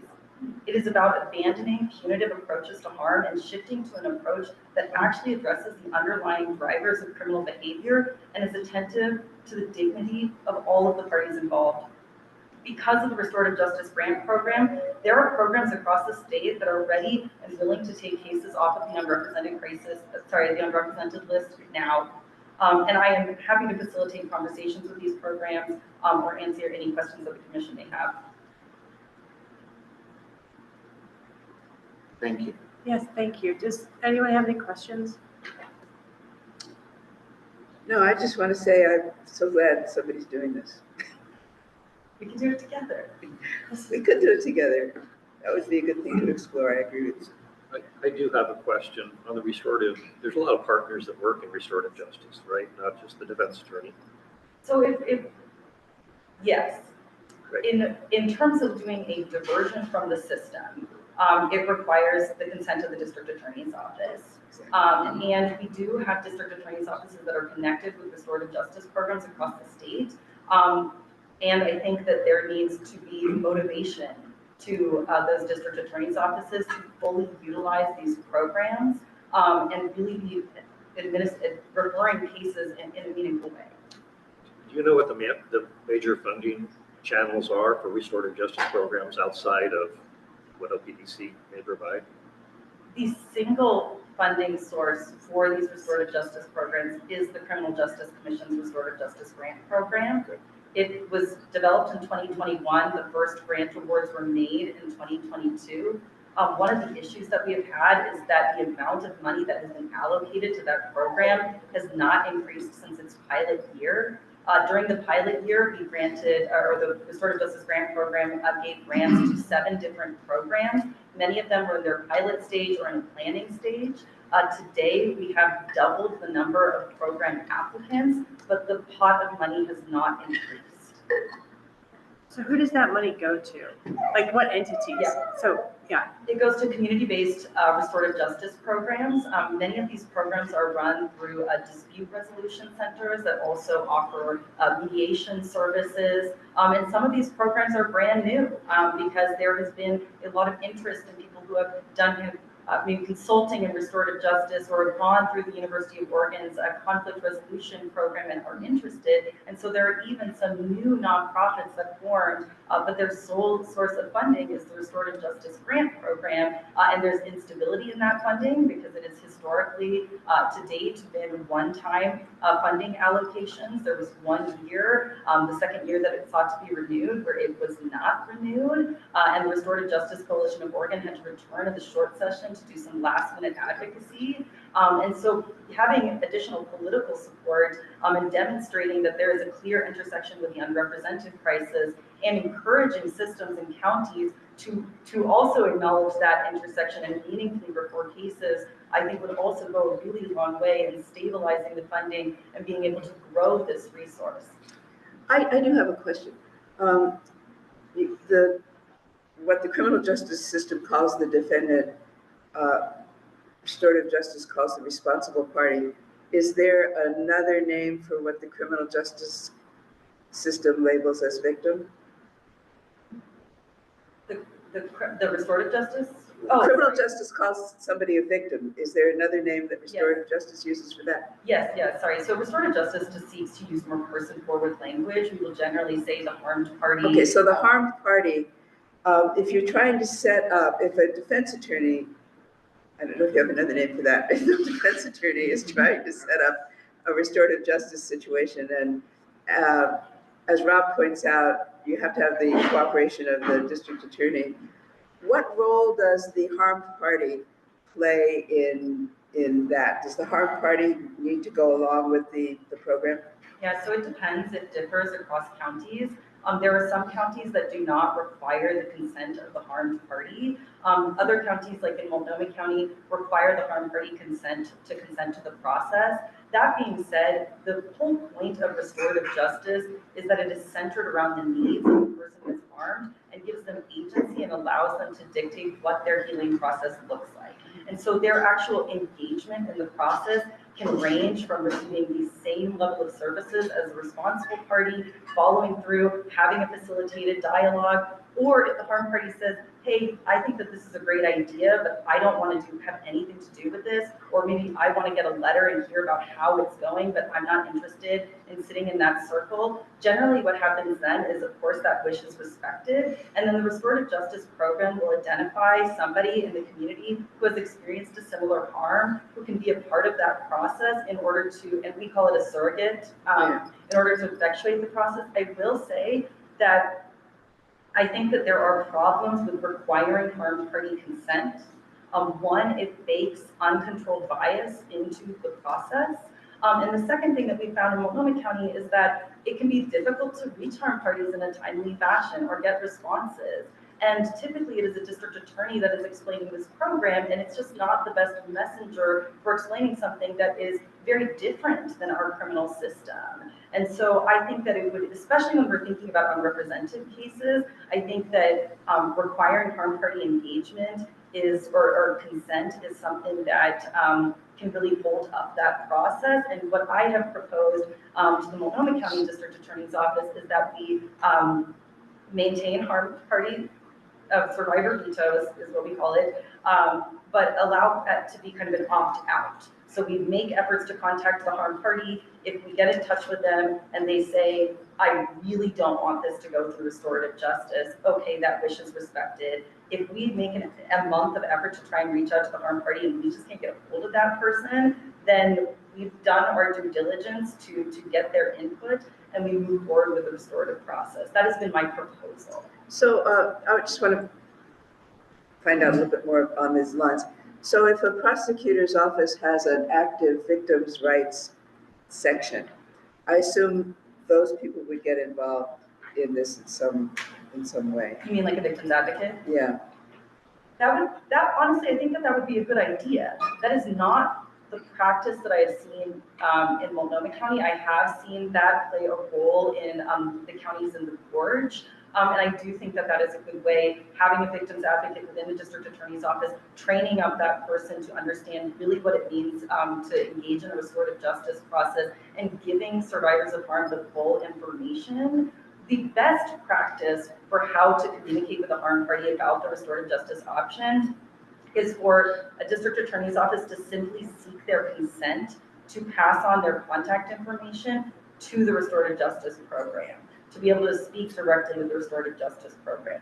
That creates several steps in the process. I think also cutting down on the number of steps that require the harmed party contact is an important part of expediting cases to get into the restorative justice program. So I agree with you that kind of wrestling with this issue of how is the harmed party involved, what does that contact look like, and how can we lessen the burden on the district attorney's office, on the public defense office, but also on the harmed party themselves is an important part of that dialogue. So when we're taking Carl's suggestion to come up with a dialogue that's more productive, one part of that dialogue could be discussing with district attorney offices how to incorporate restorative justice and how to organize their offices to make it work so that they can still pursue the interests of the harmed parties and not feel like they're letting down the law and order sort of goals that they advocate. And so I think that's a really interesting topic for us to pursue. Thank you for that. Yeah. I have a question.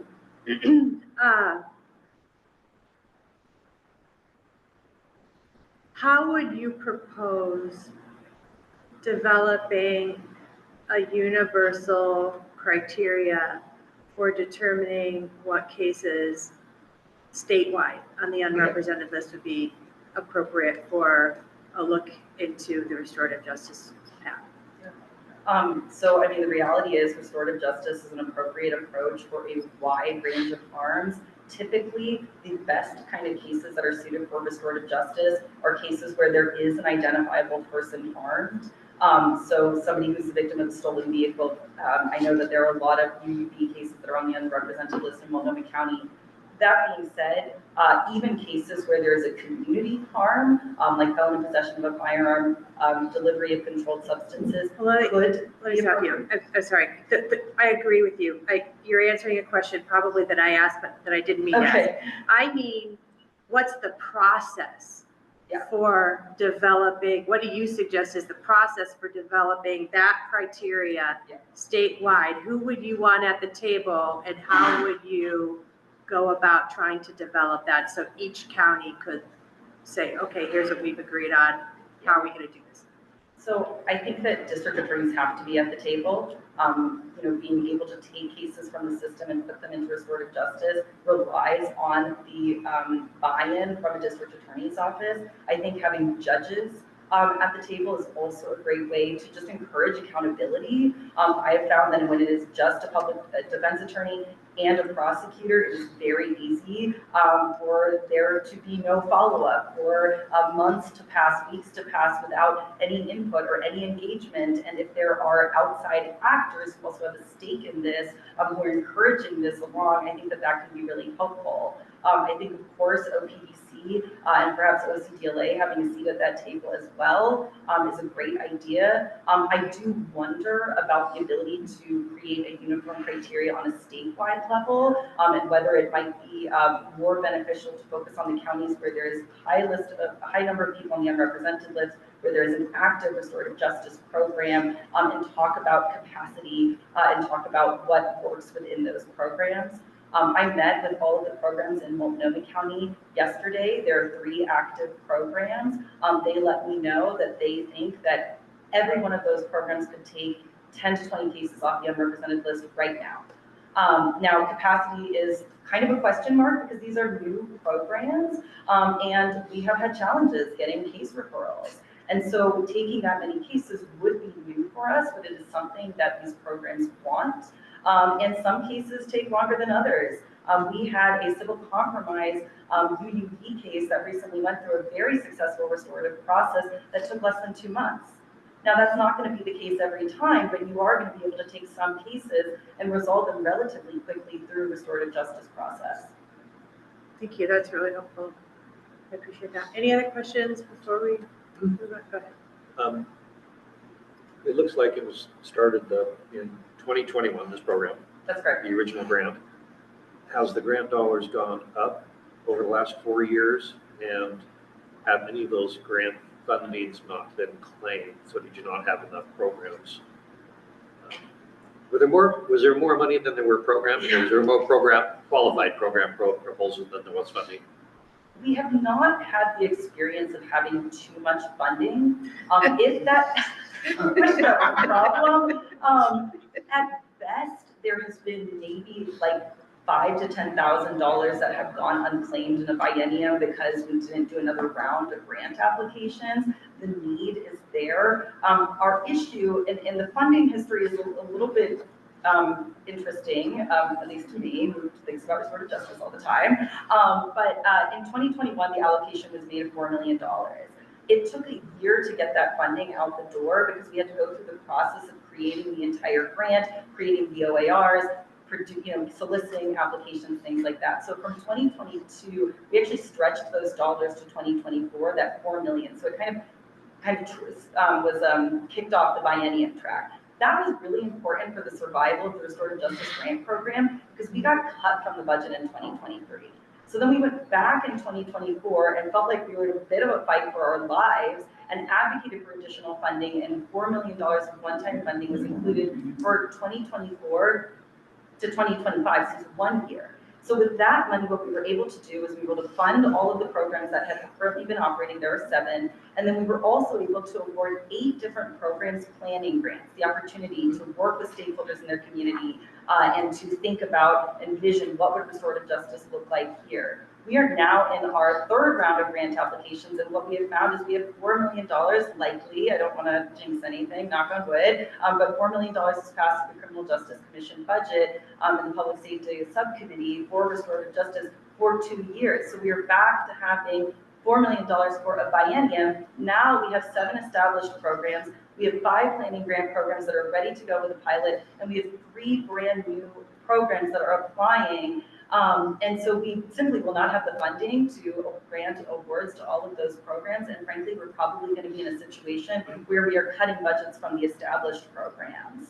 My hope is that there's more clarity and perhaps a more promising budget for the next session, and we could go back in the interim. And we need help with advocating for funding for these programs. My last question for you is, what is the impact of a restorative justice program on attorney capacity? Does it take more attorneys? Does it relieve some attorneys? Is it a net zero? It's just a different way to, what is your, and I know you may not have the data, but do you have an impression on that at least? Significantly less attorney time. Okay, thank you. Some of these programs are referring cases pre-charge. The Emerging Adults program here in Deschutes County has been operating since 2021. They started as like a very small pilot shoestring budget, and then they were able to expand significantly with the Restorative Justice Grant Program. They refer cases pre-charge. They have public defenders that will give advice to the person up front. This is the risk of going in restorative justice. This is what the criminal system would look like. And then that case is off their desk. and it is into the restorative justice program without ever having hit the court system either. You're not using court time for those cases either. In Multnomah County, the Restorative Roots Project, the way that program is designed is to refer cases pre-grand jury. So the case is dismissed when it goes into the program. It's intended to happen at an early stage. And then the defense attorney is off that case. And the only way it's coming back is if it's a failure in the restorative justice program. To date, we have had no failures. None? No failures yet. Wow. Not in, sorry, Restorative Roots Project, I'm talking about that program specifically. Thank you. This has been very, Thank you. very helpful. That was great. Yeah, really great. Thank you. Thank you. Mr. Hartley. Yes, and actually, I did not sign up for question 1. So Oh. I will say my response to question 2 is tied to question 1. So I'm not sure if the plan to loop that down, but Well, we're actually out of time, and we knew we might not get to all of the questions, but if you have input on question 1, please give it. Or your answer to question 2 that loops into question 1, that's fine. absolutely. Go ahead. Yes, Yeah. I will go right there. And, Yeah. and so just for the record, and for those that I have not had the opportunity to meet, thank you, Chair Nash, Director Sanchgren, and the rest of the commissioners for giving us this opportunity to provide some feedback. I have been the director at Metropolitan Public Defenders for about 3 years now. I've been a public defender for over 10 years. All of that time has been spent in Multnomah County. All of that time has been spent at Metropolitan Public Defenders. And so the feedback that I have about the limitations within Multnomah County are not only mine, they are also those of all the attorneys that work in our office. And what I really want to focus on is actually tied to some of the things we've heard, especially Carl as well, regarding a large contributor that is often overlooked in this crisis, and that is the district attorney's office. And I promise I will not just be complaining, though that will be some of this, but I do have some ideas on how the commission can help alleviate this and shed some light on the role that prosecutors play in the unrepresented crisis. And so I want to kind of focus on 3 areas, and that's discovery, charging decisions and case scrutiny, and grand jury. And so starting with discovery, really it has been an epidemic recently with late discovery. Despite the DA's moving to a new electronic system, which was promised to deliver discovery at arraignment or right after arraignment, we are still regularly getting late discovery the day before trial, the day of trial, in trial. And those cause sometimes dismissals, which seems good, except that the state then can refile now with this evidence that should have been excluded. Or if it happens prior to trial, it is going to delay the resolution of the case because that case is going to be set over. And that means that attorney is going to have to continue working on that. It is also just very demoralizing for our clients to our attorneys to have prepared a case all the way up to trial, and then all of a sudden have new evidence dropped in their lap right before and have to deal with them. And so that is a primary issue, and we have seen it. While a lot of that has happened in misdemeanors, it has also led into felonies as well. In addition to just late discovery, we also have seen a lot of withheld discovery. And this is kind of coming to a head right now around police misconduct records in Multnomah County. There's been a directive in place for Portland Police Bureau for 3 years, since 2022, that required them to affirmatively provide these misconduct records about police officers to the DA's office, so the DA's could review it and then provide it to defense counsel when those officers were called in a case. And what we frankly did not know this directive existed until about January. Turns out nobody really knew this directive existed until about January. And in January, we started to litigate it, and we started to win on it. And judges found that these misconduct records are actually in the possession and control of the state because they have direct access to it. Now, we are about 3 months later, and the district attorney's office is pushing PBB to change the policy, to Of course they are. intentionally, yes, to essentially say that PBB should only turn those over once they've determined it's a credible allegation. And so they are asking them to make the determination about allegations against their officers before turning that over. Obviously, that does not comply with Brady. That is an example of something that has been happening throughout the office. And what this means for our attorneys and the unrepresented crisis is that we are having to litigate a ton of unnecessary motions to compel.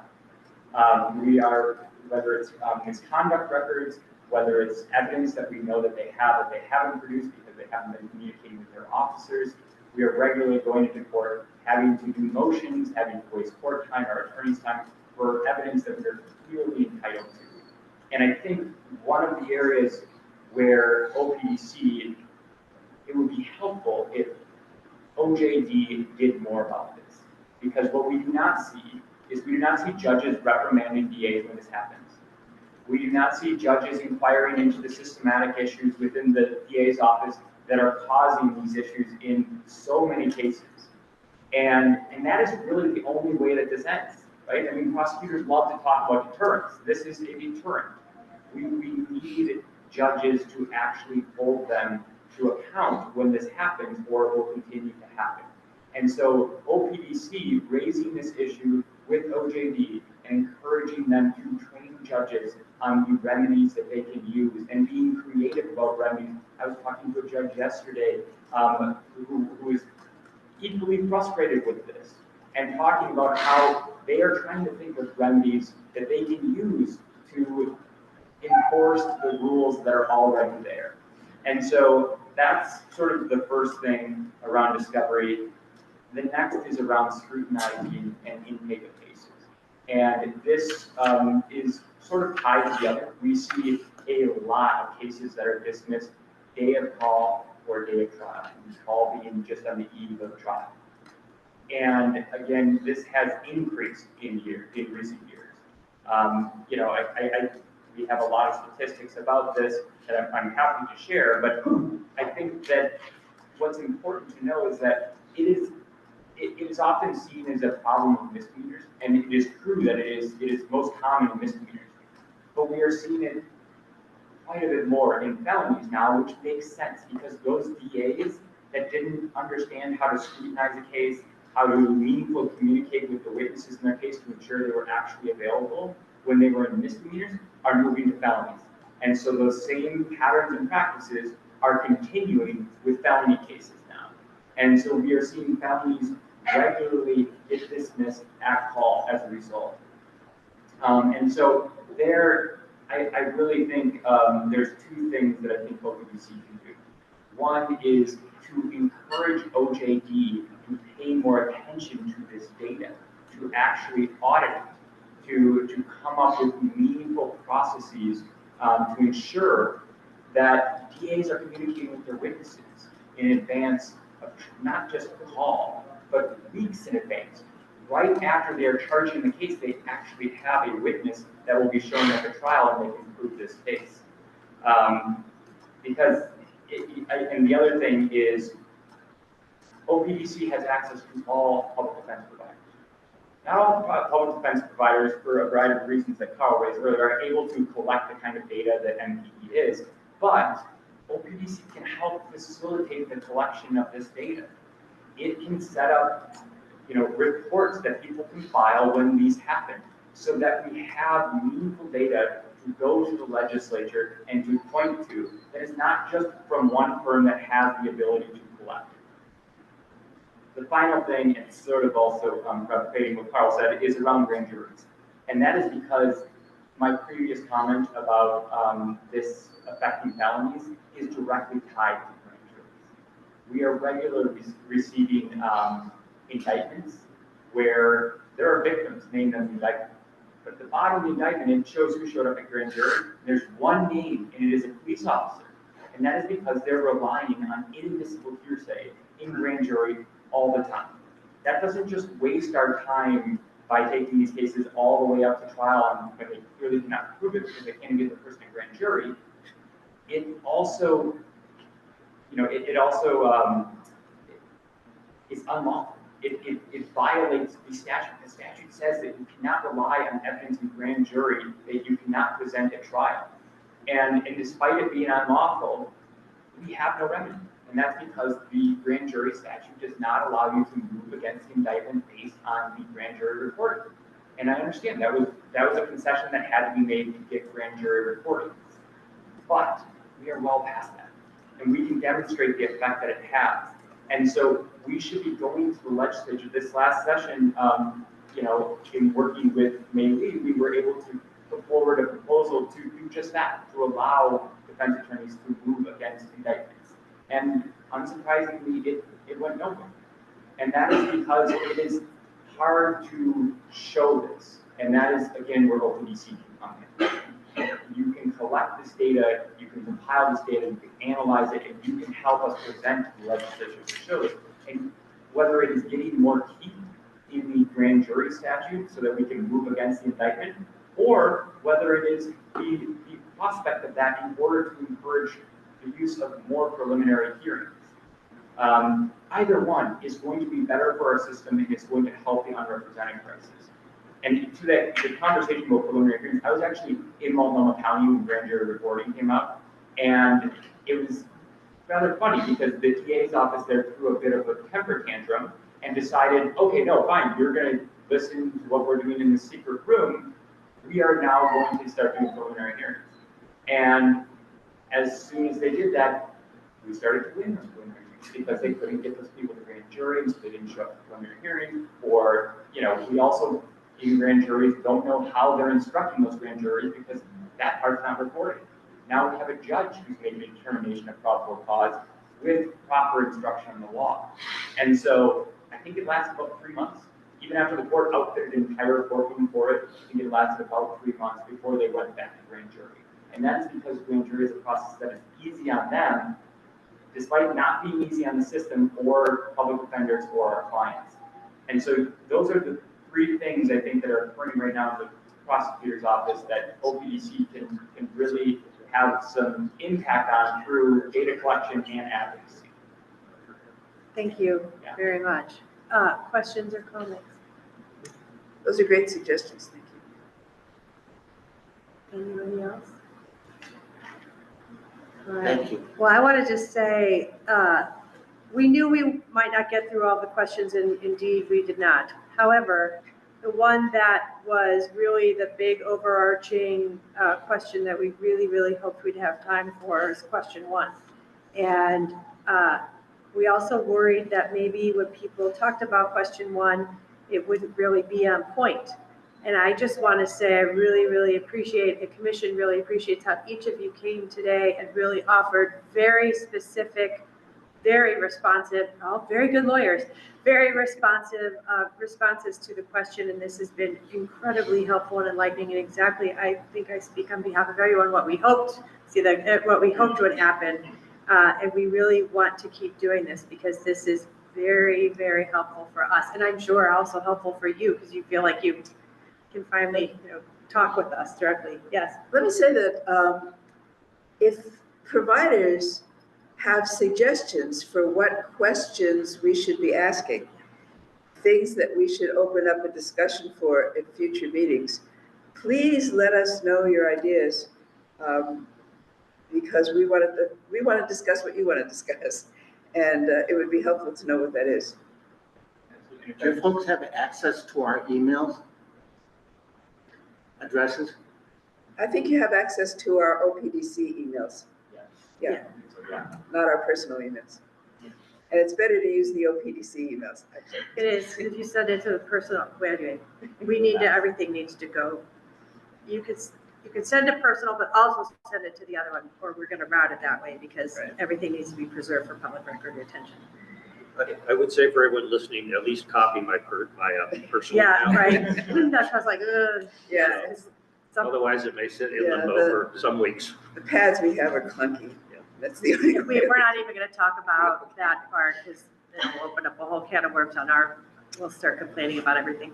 If I could Yes. really quickly, because we're not going to get to question 3, I did want to know, because I'm on the OCDLA board and liaison to the legislative committee, I was able to help create and advocate for the HB 2469, which was the misdemeanor reductions to violations.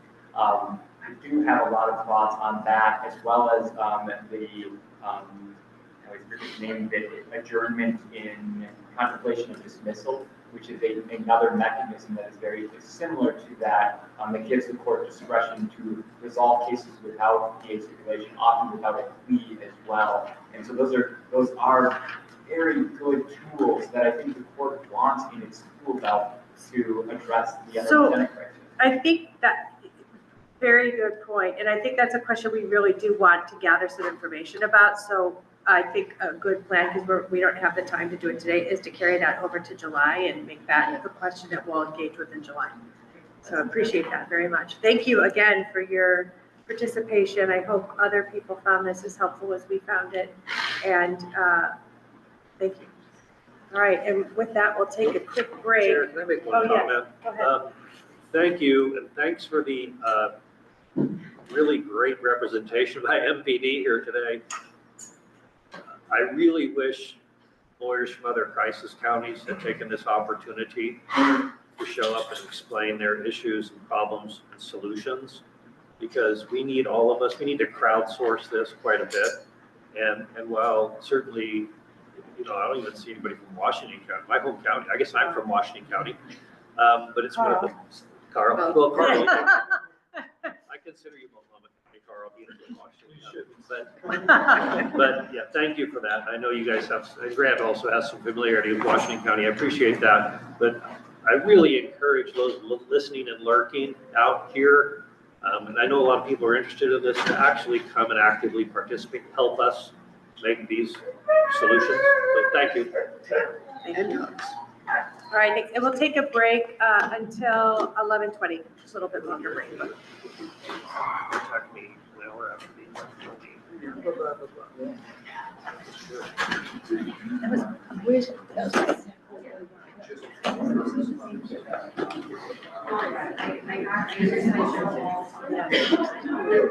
I think it's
It's 11:21.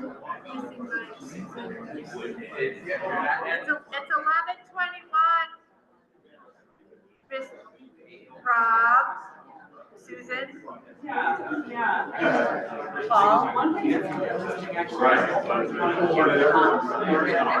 Looks like you're being some.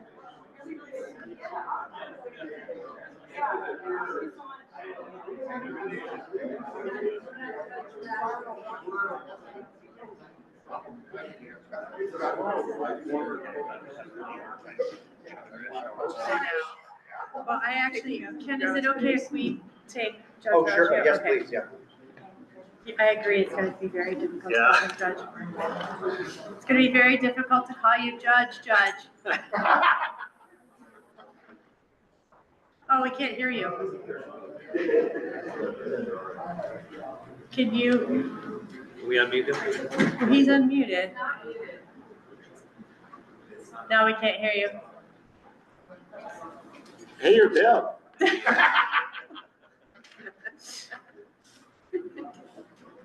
Okay, well, you're actually up for 11:30, so you can work on your audio and I'll have the director give his director's report. Sorry about that. I was gonna call you on order, but now you've lost your opportunity, so. All right. And where, are we back recording? Mara, okay. All right, we will, oh, now we can hear you. Okay, I just have to, I have like 3 different selections of what mic I'm supposed to be using, and being not competent with tech, I always have the wrong one on it first. All right, well, Ready for me to go forward, Chair Nash?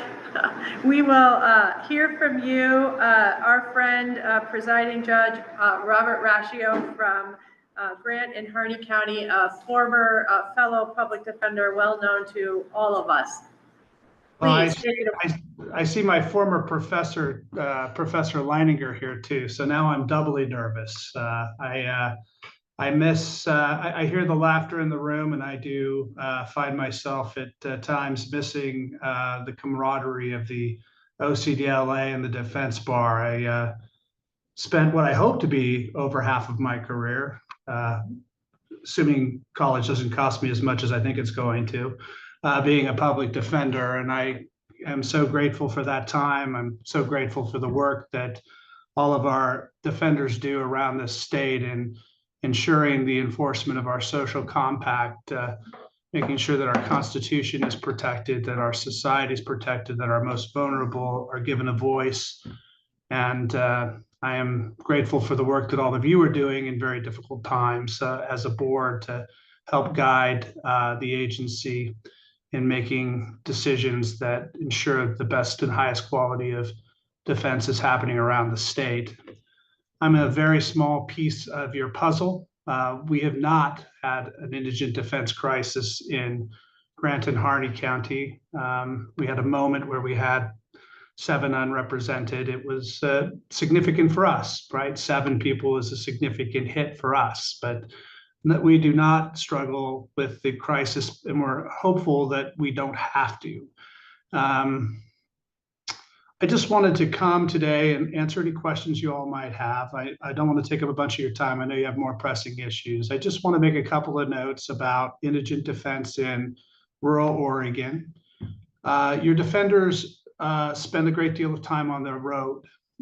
When you think about Harney County, for example, the 9th largest landmass county in the country, it's 10,000 square miles.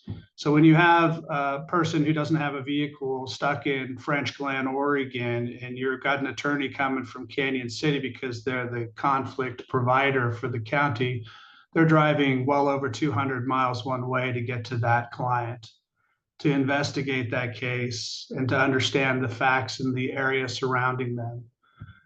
To get between courthouses, if they're a conflict provider in Burns is coming up to John Day, they're up to Canyon City, they're driving 70 miles one way and then another 70 miles back that same day. Often, 5 to 6 months out of the year on snow and ice. We do a lot of remote proceedings, but you do have to travel from time to time, right? If you're extending yourself out to other counties, which we often do in these small communities, the defenders are going to Malheur County, they're going to Baker County, they're going to Union County. we're talking round trips of over 200 miles almost every single time. And so they spend a lot of time on the road. So when you start to apply standards, caseload standards, it's important to consider the fact that a case doesn't reflect the same way in rural Oregon as it does in larger communities where populations are more compacted together.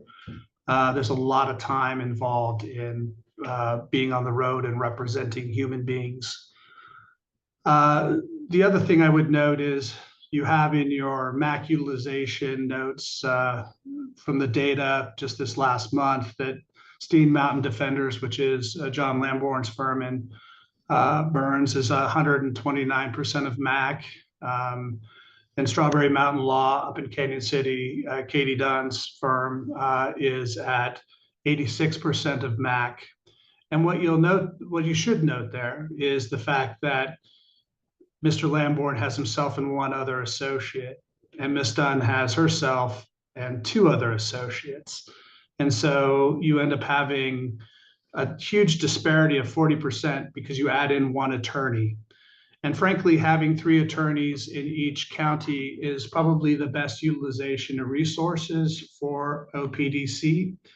It makes sure that, attorneys can actually take vacation, because that is helpful, that they have an opportunity to get away. It also means that when you have attorneys leave the firm, and I'll tell you, first of all, recruiting and then retaining attorneys is very hard in Eastern Oregon. For those of you who don't know me, I started in Canyon City back in 2001. I went to Burns and practiced there for 4.5 years. I spent 7.5 years as a defender up in the Dalles, and then returned to be your primary contractor in Canyon City. I also then ran the consortium for Baker County, starting a small public defender's office there where we could recruit young lawyers to come work there for purposes of gaining access to work-based student loan relief. I don't think that's a necessary component anymore, since there's been some changes in the rules that allows primary contractors to get that relief if they're doing a majority of their work doing indigent defense. But at the time, it was a necessary component to make sure student loan relief was available to young defenders. You still contract with each of those agencies: Strawberry Mountain Law, Elkhorn, Public Defenders, and EcoCap Consortium are all organizations that I started in 2014 before I went onto the bench in 2021. I think having 3 lawyers at each place allows you to utilize and make sure that you have coverage for when a lawyer leaves. What I learned is hard to recruit attorneys out here.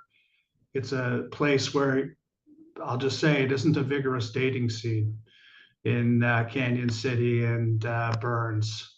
I met my wife on a blind date in Burns, so don't get me wrong, there's some high quality people here to meet, but it's still a hard place to meet people. And when you're young and you're starting a career, you also are thinking about those next steps in life, the family life, the owning a home, and people don't tend to stay here for but about 3 years. If I could get 3 years out of a lawyer, I thought that was great. But when that lawyer leaves and you only have one lawyer left, it puts a huge burden on the person who's running that firm to keep the firm going until the next lawyer can come in. 2 lawyers, you can absorb the hit for a period of time as you're recruiting young lawyers. And as we also know, young lawyers working with young lawyers is how young lawyers learn the most about the law. They can turn to their mentors, they can get help from older attorneys to develop their skills, but ultimately it's that communication and work with their peers where they can be vulnerable and have some of these hard discussions about what the law means, where they learn the most. And it's important to have that opportunity in small communities as you have them in larger communities like Lane County and Multnomah County. And so I just want to encourage the agency, as it's thinking through these questions, not to be overly focused on MAC utilization for this community and for this area, but more focused on what provides the necessary services to make public defense work now and into the future, what allows us to develop the skills of young lawyers, what allows us to have consistency in representation and give the ability for attorneys to have some humanity in their lives so they're not working 60, 70 hours a week. And I appreciate how difficult this is in terms of all the other things you're dealing with. We're a small little piece of the pie, but I appreciate the opportunity to come speak to you today about that particular issue, and would open myself up, of course, Chair Nash, to any questions the board might have for me about representation out here in Eastern Oregon. And I say hello to all my old colleagues, and I hope you have a great time at the annual conference. Thank you. Does anyone have any questions? Doesn't look like it. I really appreciate your comments. Very helpful. We have you may or may not know, we have a new trial support and development manager who used to be a public defender in Oregon and then left and did some, if you watch the prior commission meetings, you know this, left and did some work for the federal government and the Pentagon, right, the Department of Defense, and then came back. And he is sitting here because he's going to present soon. And it's so for talking about the need for a number of bodies as opposed to MAC utilization, I know is probably very helpful information for him to be thinking about how rural Oregon is different than the other parts of Oregon, especially the travel part. I was just thinking when you were talking about how I wonder if, and I'm obviously thinking out loud, wonder if it doesn't make sense in those rural counties to incorporate travel as part of the idea of, time when you think about MAC utilization, which would be different than, somebody in Multnomah County or somebody in Lane County who's just traveling by foot, to the courthouse as opposed to being in your car and having to drive hours at a time for court appearances and then wait for court appearances. So all that information is very helpful and things that if we don't practice in that area, don't really know or don't really think about. So thank you. And I see that Commissioner Leininger has his hand up. Oh, I think Commissioner Reinhardt had a hand up before I did. We both did. Go for it, then I will go. Well, thanks very much, Judge Rascio, for your presentation, and you're bringing glory to your alma mater with all your important work. Glory, yes. I'd be interested in your insights about what the OPDC might do to incentivize more people to go to Eastern Oregon. I know you've either practiced or been a judge in several Eastern Oregon counties, and short of perhaps organizing some mixers or otherwise, helping with the dating scene out there that you mentioned. For example, I don't know if the supervised practice pathway is as viable in less populous counties. I'd be interested in your insights about that. I assume you're familiar with the new supervised practice pathway. We've been hearing that's been useful in some more populous counties. I'd be curious about your thoughts either about SPPE or other ways we can incentivize lawyers to go out east. Well, thank you. Thank you, Commissioner. I still remember your class, and it was a challenge, but also I learned a lot in criminal procedure, which still helps me today. The answer to your question is the supervised practice path is something that's being utilized in Eastern Oregon, specifically in Burns. We have one of the associates, the other associate here is on that supervised path.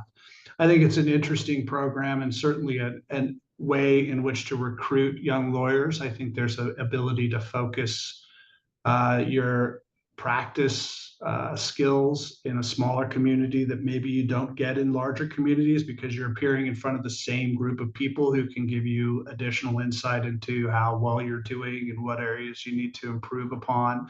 If you're appearing in front of 15 different judges in a week, you're going to get 15 varied ideas of what works. And if you're appearing in front of one judge consistently, that judge can start to pick up on cues of things that you do really well and things that maybe, that you will need to work on and improve upon. And so we're more than happy to support that program in Eastern Oregon. We think it's a wonderful place for people to be directed to gain the skills necessary to gain a formal license with the Oregon State Bar. So we think it's a great way to utilize it. The other thing that we have struggles with is housing out here. I know it's true throughout the state, we're way behind, but housing out here is a really difficult problem. And I don't know if there's a solution in the offing from through this organization to work on that, but it's something we definitely struggle with is where do people live? And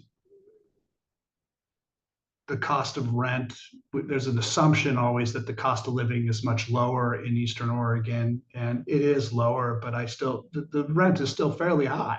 And the travel expenses and the wear and tear on your car is high. There's a lot of really large expenses out here. And I've heard talk of, trying to, reduce rates for people in rural Oregon. And we have plenty of costs that are different but significant from those people in urban areas. And so keeping compensation competitive is going to be super important in terms of attracting people out here.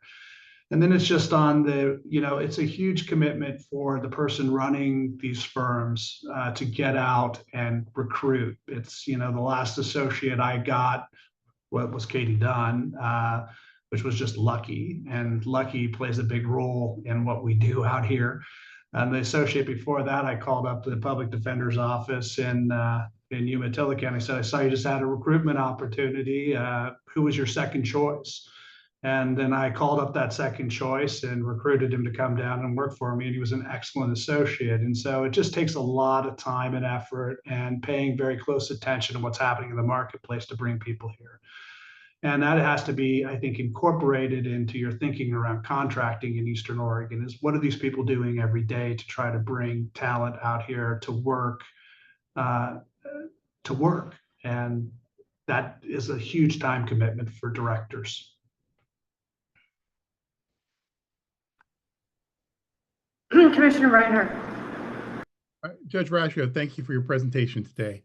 I just had a quick question for you. One of the things the commission has been talking about a little bit, and it's one of the things that I think providers have said before as well, is it would be really helpful from provider point of view and OPDC's point of view if defendants charged with misdemeanors could receive violation treatment without the acquiescence of the prosecutor. In other words, it would be discretionary for the judge the same way that treating a felony as a misdemeanor is discretionary by the court. Do you think that would help resolve cases in your courtroom, or do you think there are any negatives to that? Well, you've had to listen to me speak for way many more hours than most of these people being on the board with me for all those years. But I would say this, I don't know how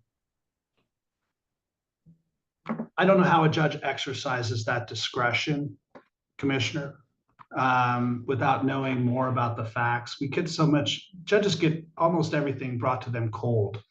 We know what the charging instrument is, right? But we don't really have any understanding of what the facts are.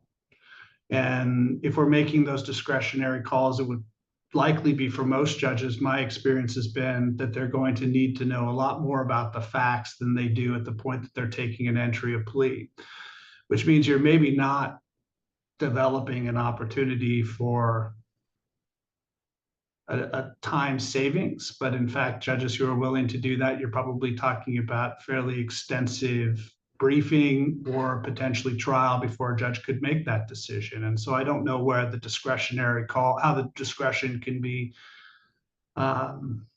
exercised in a way that would make sense for a judge. And ultimately, I think that we also live in a place and time where judges are allowed to be bumped by parties with just a simple affidavit. And if judges in Eastern Oregon started going off and reducing everything over a district attorney's objection to the reduction, they're probably going to find their way on the road. And I don't think that unless there's changes in that particular portion of the law, it's highly unlikely that that's a policy that will prove particularly effective. Thank you for that. I really appreciate it. Very helpful information. Oftentimes we think about solutions to things and we know that you push on one thing and that, something else happens that maybe you don't think about. And that is, from your perspective as a judge and what that would look like, as you were talking, I was thinking, well, that's a good point. I hadn't thought about that. Oh, that's a good point too. I hadn't thought about that. So those are very, very helpful comments to really think those issues through. Thank you. Anyone else have any questions or comments or? No. All right. Well, thank you again. And we're sorry you're not here, even, but in your judicial capacity. And please. Nobody wants to judge at a party, Chair Nash. I know that. Thank you for allowing me this opportunity to speak to you. And I'm always happy to see you and the other commissioners. Keep up your good work. You as well. Thank you. Thank you. Thank you. Bye-bye. All right. And then moving on to the director's update. Thank you, Chair. We just have two quick slides. We can go to the first one there. Thank you, Mara. So first, we have some upcoming dates and events, but I do want to flag the last two for you. First, we have our Rules Advisory Committee meeting. That should be the meeting that provides folks with what their expectations should be. If you are participating in the Rules Advisory Committee coming up on Wednesday of next week, we also have our legislative subcommittee meeting on Friday at the end of the month. The two that I wanted to flag are the governance subcommittee meeting and the commission work group meeting. They're both planned for July 3rd. And so we have done some outreach to the commission, but we'd like to make sure that we know that we can get a robust number of folks to those meetings, given that it's a Thursday and Friday, at least for a lot of folks, is a holiday. So a lot of folks will begin their travel beforehand. But Mara had sent out some questions about that, and we'll follow up with that again to make sure that that is a date that works for everybody. I missed that email. Thank you for flagging that because that will not work. I can just say, I would say for probably everyone, Thursday, July 3rd. So we'll probably move the commission work group meeting. That's what we figured. Yeah. Thank you. And the governance subcommittee meeting, we still may not be ready to address the issues. So Yeah. So tomorrow. Thank you. And then the other slide that I have is just kind of a basic briefing on the rollout of the response to the governor's requirement that I filed a letter at the beginning of the month. So I think I don't need to go into a lot of detail on the basics of the plan. I'm a little bit sad that I did not add mixers in Grant and Harney County as our 8th intervention to get people to come out. But I think that the reception and feedback so far has been pretty positive overall, both from other system partners. I think our media engagement, media coverage has been relatively positive as well. And I'm looking forward to, especially at the reception at the end of the first day of the meeting here today, to hear a lot more from providers during that time. And so I think that so far it's been a positive reception, legislatively positive reception as well. I think there are some good areas where it aligns with the budget that's been provided, or at least passed through Public Safety Subcommittee. I'm not trying to take too much thunder from Lisa's presentation, but very excited about the renewed funding for the law school pipeline program that's already been developed. And I look forward to working with the law schools, especially for the following years, not this year, but the following year, to see what additional changes and maybe tighter partnership we can create between the commission and those law school programs. But we've really moved into that implementation phase now as we begin to work through the contracts for the coming biennium. That's where a lot of the work has to be done. There's so many devil in the detail issues that we're already beginning to work through, that's where our focus has really shifted. And so that'll be in development over the coming weeks, and we hope to develop that as quickly as possible. So that's the primary updates I have. I'm not sure if commissioners have questions. Are there any questions? All right. Well, thank you very much. Thank you. All right.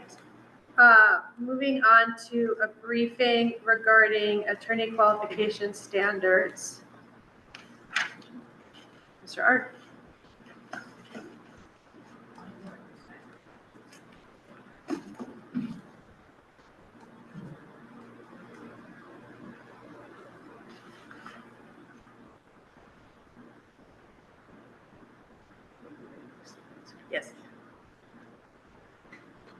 morning, Chair Nass, Vice Chair Manberg, and Commission members. Please speak up.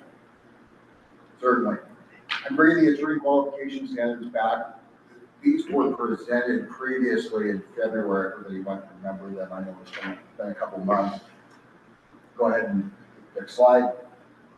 These are part of a larger body of work that we've been working on to meet legislative requirements. Go ahead and hit the next slide. The agency recommends adoption of these standards at the July meeting, so we'll have another month to review these.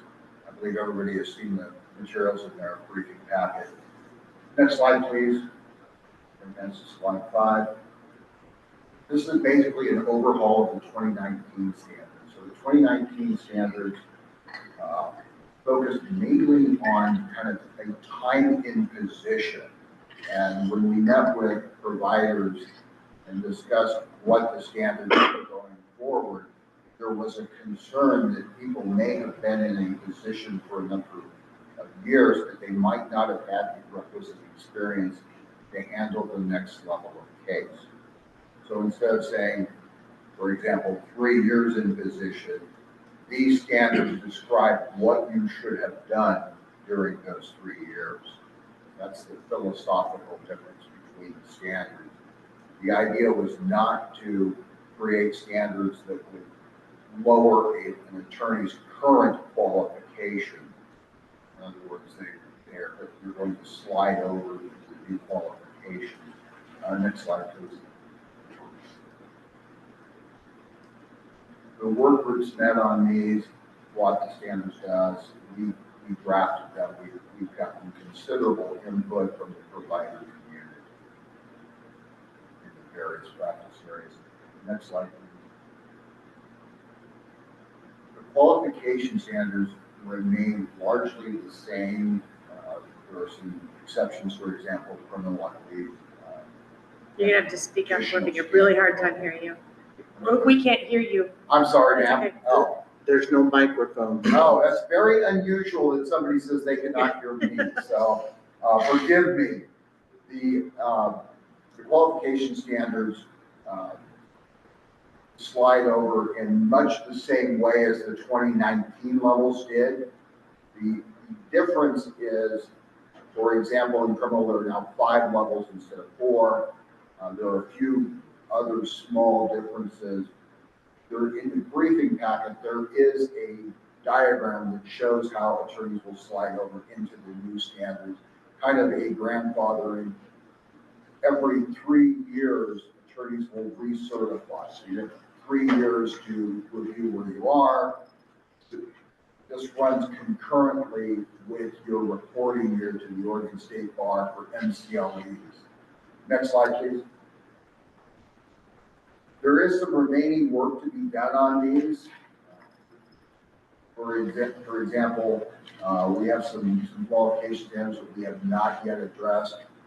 For example, appellate representation, we focus first on trial representation, and we'll move on to the appellate work next. Next slide. Subject to any questions, this concludes my briefing. All right. Does anyone have any questions? Thanks. I do have a question. I've been contacted, and I've had a discussion with some juvenile providers, and I think you may have seen some of this possibly, Steve. Are the same standards applying to PCRP and non-PCRP counties? And if so, does that create any issues? Like, because the PCRP counties have, lesser caseloads, more support, I think they get more funding. Have you heard any concern raised by the juvenile attorneys that perhaps the non-PCRP qualifications should be slightly different, or the expectations should be different? I have not heard that. Okay.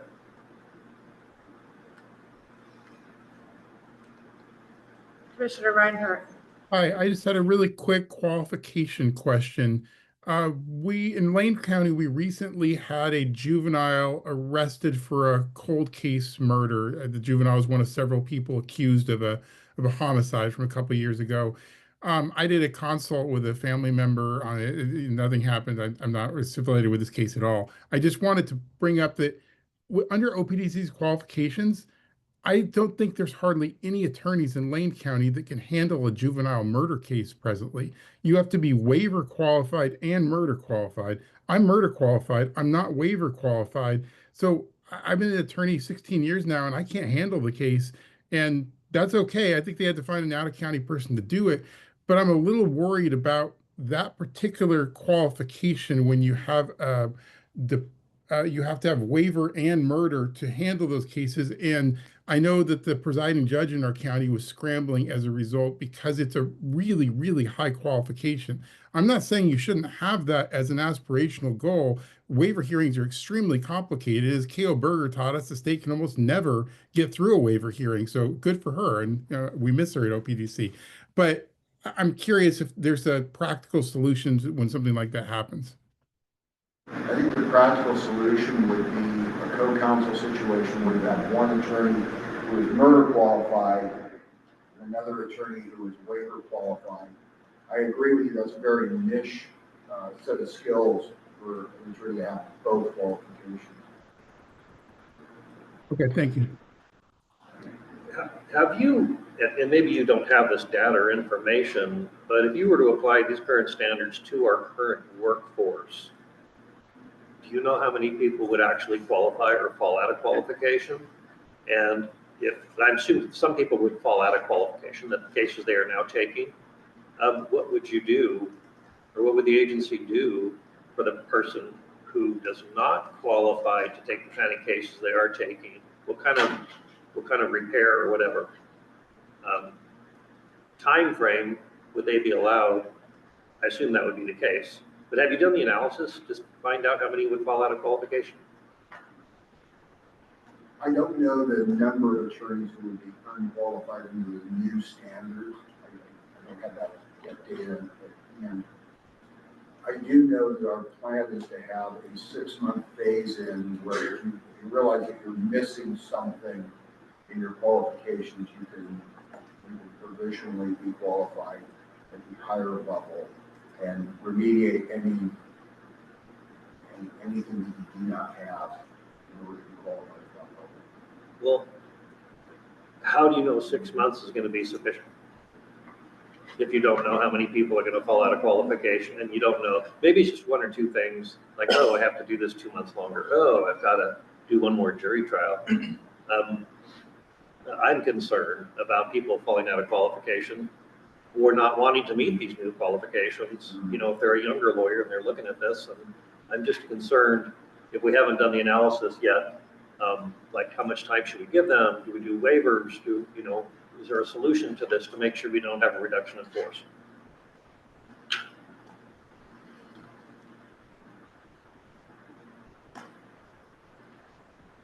When you did to follow up on Commissioner Harris's question, when you did the mapping between the current qualifications and the proposed qualifications, there was no second layer of analysis of, okay, now we have 150 lawyers that are qualified under the current standard of level 3, but under the new standard, we'd have, 25 of those that would be only 2s. And so what would that, turn out to be? That part hasn't been done at all. Like when you did your mapping, did you also do the mapping for the current workforce? I guess that's the more narrow question. We do not have a map on that. So we should probably do that before we adopt the standards, I think I'm hearing. I think, in fact, the commission might want to know that information before it would positively vote to adopt those standards. It may be that the answer is, oh, no one, or 2 people or whatever, but, and it'd be good to give a heads up to who we think those people might be too, so that they can start working on whatever qualifications they need to remediate that, especially if we're going to tie contracting to the qualification standards. And we haven't heard that we are. I don't know if we are or not. or how that's going to happen. I think that's information that would be helpful for us to know before we voted to adopt the standards. I agree, and it's coincidentally or not, but we have a new contracting period coming up, and one of the terms of the contract could be, report your qualification under this proposed qualification standard. We could get it, we could figure out how many people could do this. Like you say, if it's a handful, maybe a 6-month period is appropriate. If it's more than a handful, maybe we have to revisit that or do some sort of a waiver process. Also, there's something in here about or taking an approved training program. Do we have an approved training program? We do not. We'll see. So we're actually qualification performance standards in place before we have a training program, so that we know what we're training for. Well, but you have 6 months, and if that's one of the qualifications, and it takes 6 months to get an approved training program, because we've been looking at for years trying to get approved training, and we have a budget for it, $575,000, and it hasn't happened. So I'm reluctant to approve any standards until I understand the impact on our workforce and the requirements for our workforce at this point.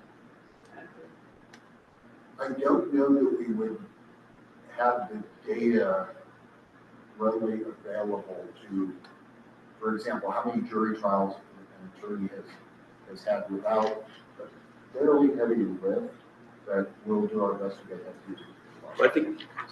I think you can require it as part of the contract that the workforce fills out a form or gives you the data, and then let them self-report it, and see where we're at.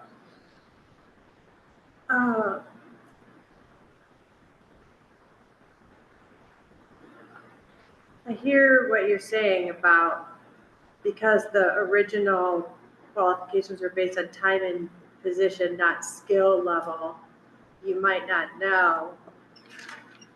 But I also thought I heard you say that the idea would be that you wouldn't down qualify.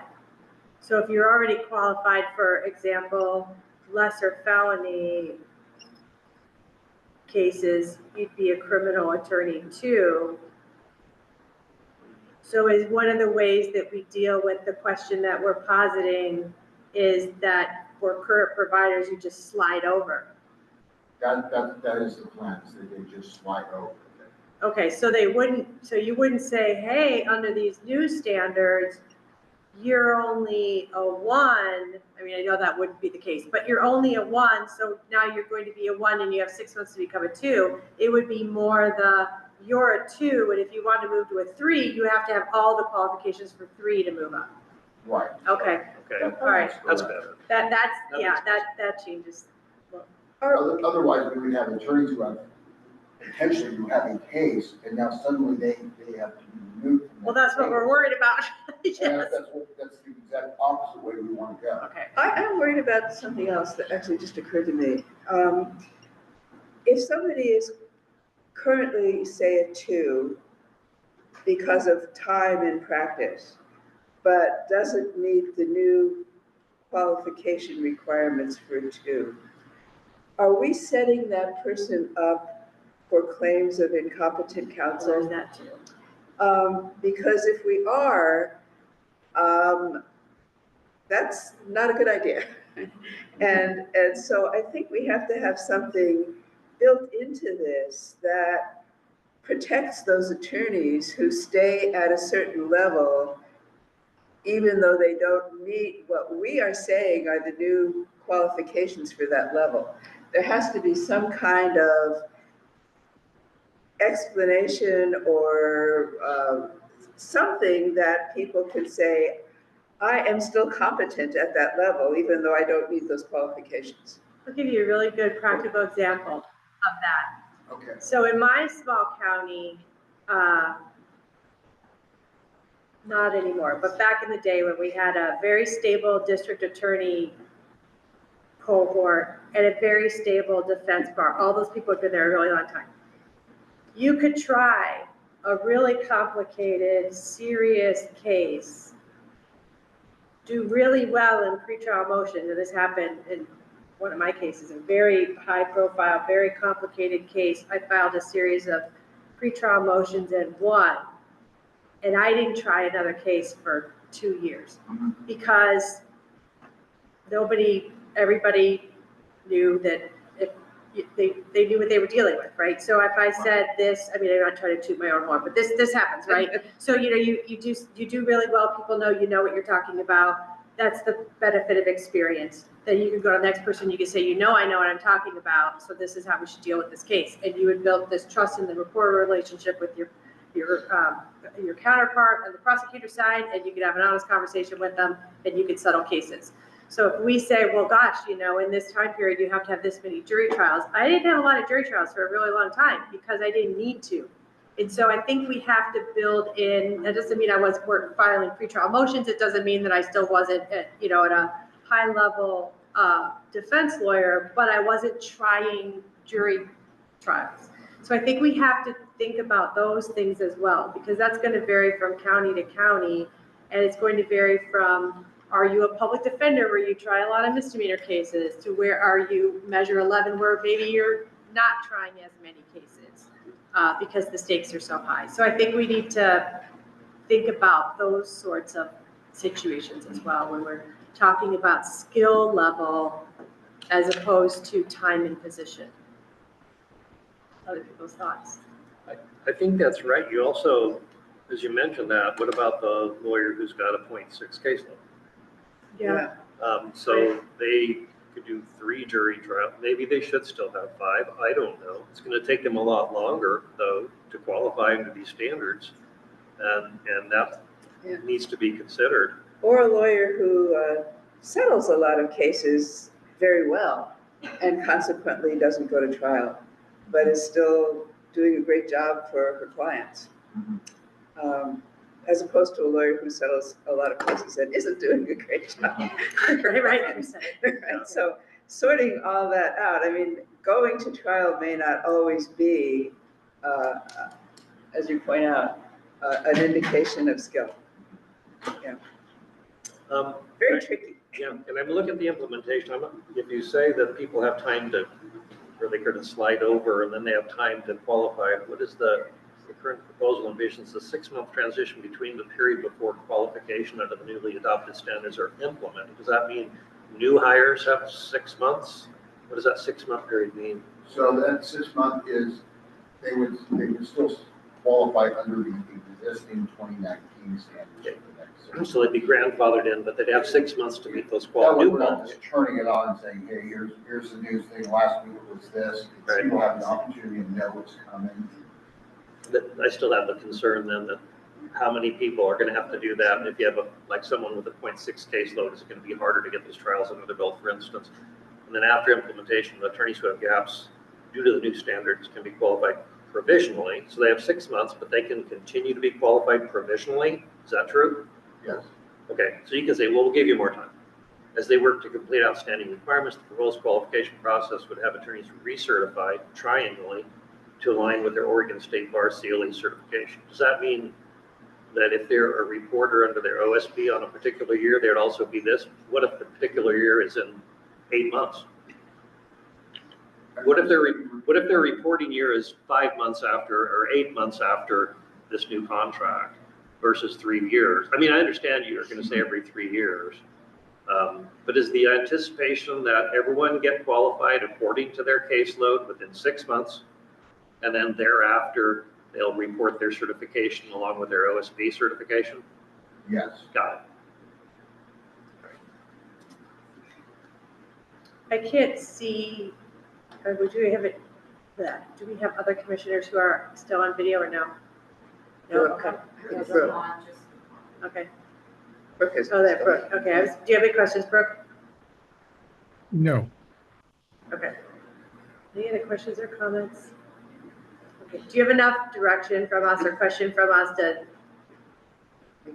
we might not be ready in July, because you might have to come back, well, you do have to come back and explain to us all the questions we asked. So, and we can, this is a great topic for the work group. Yeah. To talk to us about during our next work group, which is not going to be July 3rd, but will be sometime in July, early July.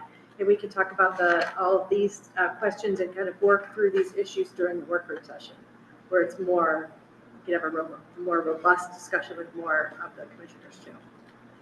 Yeah, and to clarify, my two questions are PCR versus non-PCR. I would reach out to those attorneys. PCRP. PCRP, Yeah. sorry. Parent-child Hopefully it doesn't get representation into versus, PCR. right. And then also the mapping our workforce and their qualifications. And maybe we're not even going to get that until we get responses from the contract, if it's included in the contract requirement. I don't know. Those are my two questions. Okay, thank you. Thank you. All right, and then moving on is Ms. Taylor. We're slightly early, ready for the, oh, there you are. Thank you. All right, for the legislative update. Yeah, absolutely. Thank you. I'm here to give a legislative update. I'll go ahead and share my screen.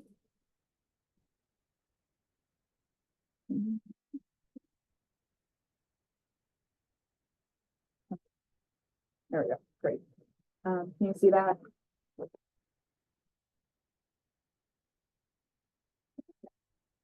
Great. So the 2025 session, as you all know, is kind of winding down. We have 2.5 weeks to go, and this presentation is just going to take us through a climate, a brief conversation about policy.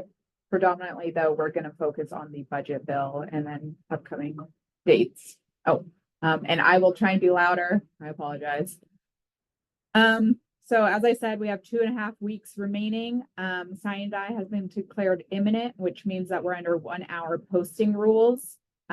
Multiple floor sessions are happening on some days. Yesterday, there were multiple floor sessions. The House has a floor session scheduled for Friday, which is out of the ordinary until we get to the end of session. And that's kind of how you know things are wrapping up. Hawaiian shirts have not been spotted on the floor, which is also a sign that Sign and Die will likely be happening in the coming days. So it seems likely that we're heading closer to the constitutional Sign and Die of the 29th rather than their target Sign and Die of the 18th. Also to do with our climate is that our 12-month plan was well received, as Director Sanchagrin talked about, but here are just a few quotes that came out of the news coverage of that. And it really was fairly positive things said all around, from legislators to providers and to DAs. So our main policy bill, obviously, that we're tracking is House Bill 2614, which makes changes to the Commission statute and 337. It passed unanimously from the Senate yesterday. It's scheduled for a House vote on the 13th for concurrence. I'm not sure if they'll get to it on Friday, but that is when it's scheduled. That vote is a concurrence vote, so the House will either vote to agree with the Senate amendments, or they'll vote to not concur, in which case it would go to a conference committee, which is a committee that the Senate President and House Speaker appoint, where they get together to kind of agree upon an amendment. And if the House does concur, it would go to the governor for a signature. And then, of course, our budget. So before we get too far into our budget, I want to give just kind of a general overview of what the budget process looks like. Again, this is very high level, so I'm not going to hit all the packages and everything that goes into this process. You can see in the LFO recommendation is linked in this presentation. So if you want to read through the entire recommendation, the entire budget, you're welcome to do so there. But I wanted to just kind of give an overview here. So first, the legislature starts with the 23-25 legislatively approved budget. So this is all the approved spending. Oh, I'm really sorry. I will try and speak up louder. Let me know if you're still having problems. Sorry about that. I can.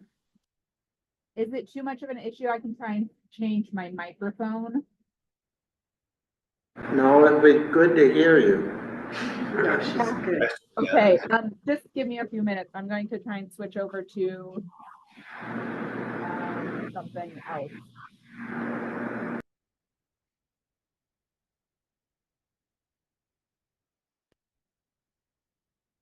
Is this any better? I think it's just. Oh, you know what? Somebody's coming with headphones.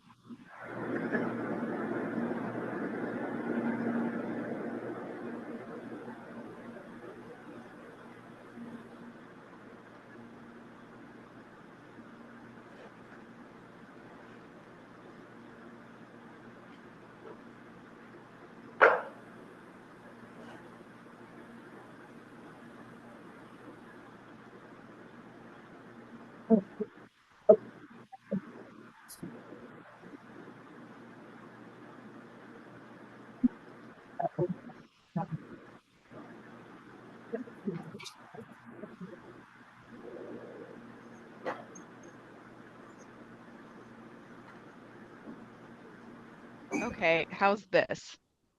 Much better. Much bigger. Yes.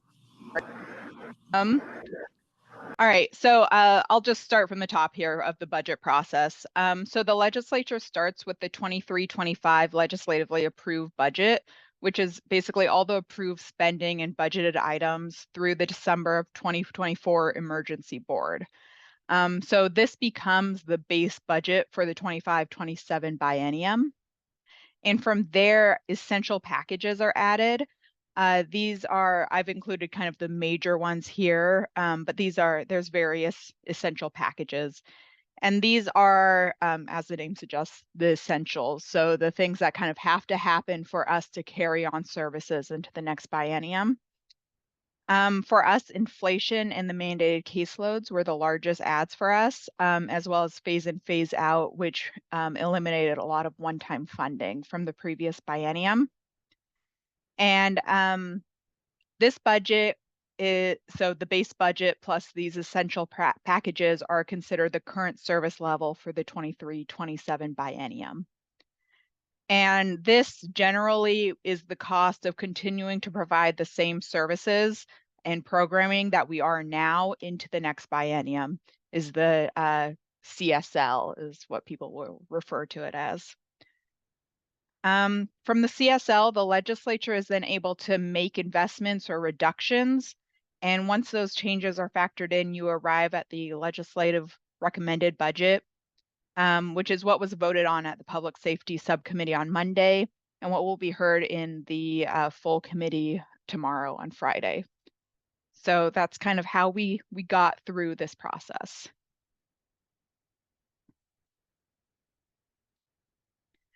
So House Bill 5031 is our budget bill.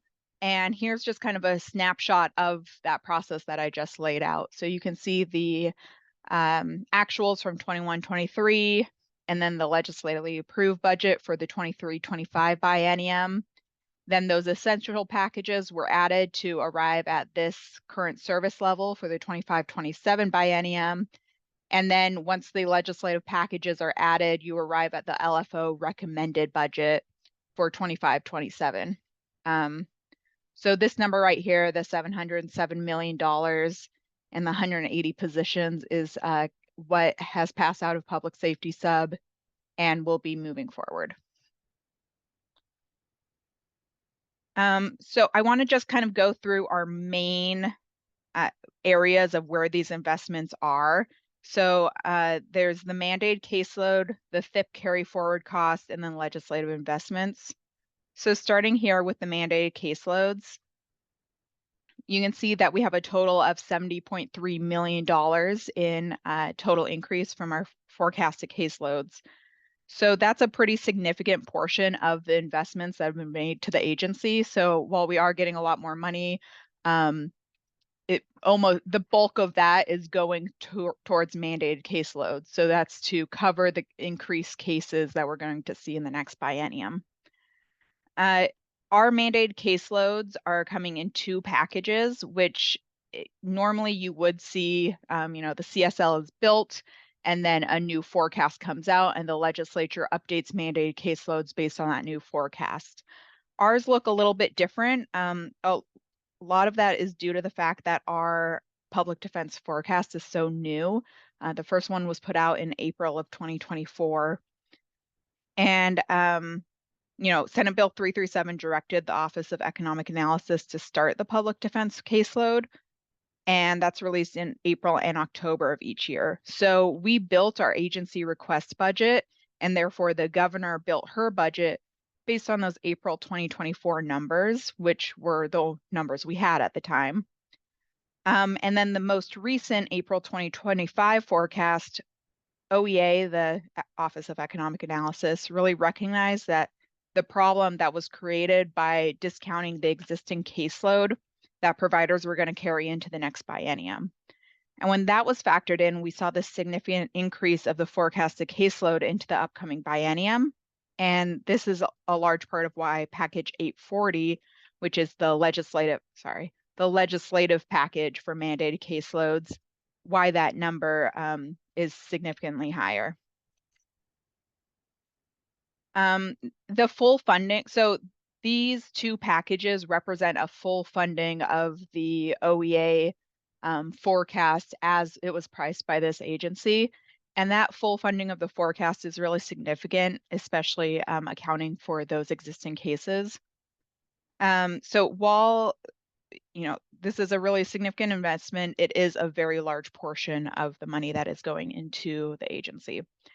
And like I said, it's a new forecast. This is a new process for both us and for OEA of forecasting public defense caseloads.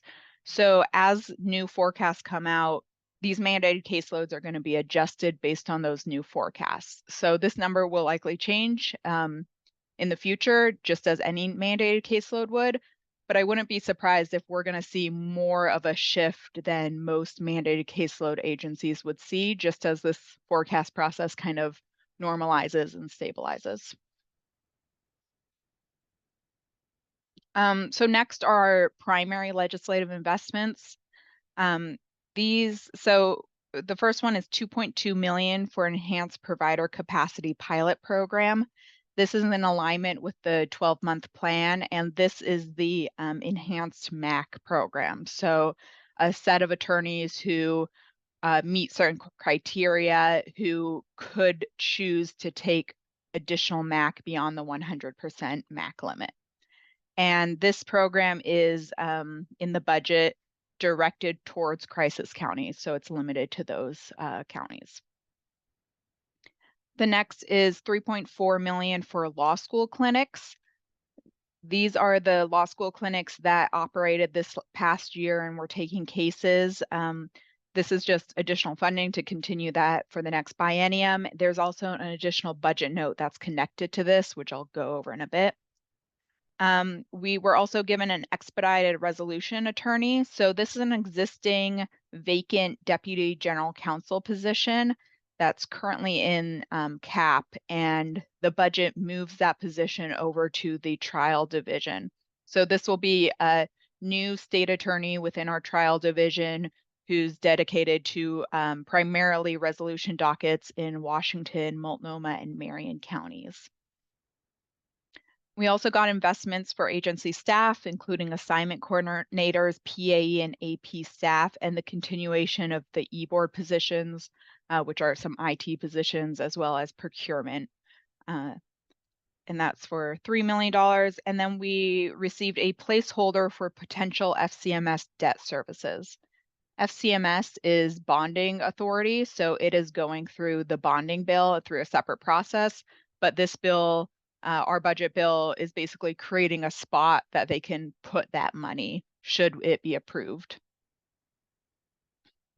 And then the next large investment is $18.4 million for the THIP carry forward. So THIP, the temporary hourly increase program, is ending on June 30th of this year. They made it very clear that the THIP rate is not subject to inflation. So what the THIP rate is now is what it will continue to be for cases that have already been assigned. And so this 18.4 is for cases that will go forward, but that were assigned in this biennium. So somebody takes a THIP case June 30th, 2025, they will continue to receive that THIP rate through the life of the case. But no one will be able to pick up a THIP case starting July 1st. Also, this 18.4 million number is different than what our initial THIP POP number was. It was recalculated by the agency, accounting for billing basically moving forward into this biennium. Our changes in billing practice mean that people have been sending us bills sooner rather than holding on to them through the life of the case. So we were able to move some of that projected THIP carry forward money into this biennium, therefore decreasing our THIP carry forward here. So I think the question that probably most folks are interested in is this "what are we buying" question. So these are preliminary calculations. We really need to make sure that we have a full picture of the budget and that session's over and that we can really, double and triple check all of these numbers. But preliminary calculations are showing that we'll be able to pass on that 6.8% inflationary increase to our contracted providers. Our hourly attorney rates will also receive a similar inflation rate increase, bringing them up to $140, $155 an hour. And we're currently working on figuring out the hourly investigator rates and the inflation rates for our other provider types. We'll have final numbers will be provided once the session's over. And again, that full budget picture is available. The interim status reporting. I know that last biennium we were reporting quarterly, and that was a pretty big part of what I did, honestly. I actually have fewer reports this coming biennium, though they are more expansive. First, we have this interim status reporting, which is due in January of 2026 and then in September of 2026. So this report needs to provide an update on the unrepresented crisis and the implementation of the 12-month plan. It needs to report on agency operations and immediate and long-term planning, and also changes to the service delivery model by provider type, by forecasted versus actual caseloads, and by providing cost factors, including the cost per case. These are all data points that we are either working on or have. I think especially like the provider types will be similar to the data that we would provide in the remediation plan. And then finally, biennial financial forecasts. Our next report is an operating at capacity report. So this report is tied to a $22.1 million bucket, basically, of money that DAS, the Department of Administrative Services, will be unscheduling until we submit this report and the legislature accepts the report during the 2026 session. So by unscheduled funds, it basically means that those funds are for us, for our agency, but we won't get them until they're scheduled. It's similar to a SPA, except for it's not that the legislature has it, it's that DAS has it. I don't believe that the intention of this unscheduling of funds isn't to prevent us from having that, because that 22.1 million is about 5 million of all the provider type accounts. So juvenile, adult trial, the trial representation division. It's really just more of an accountability to make sure that our reporting is being turned in and that we're making progress on these things. So this operating at capacity report, it is requesting a detailed comparison between budgeted and actual capacity for both contract providers and the trial representation division.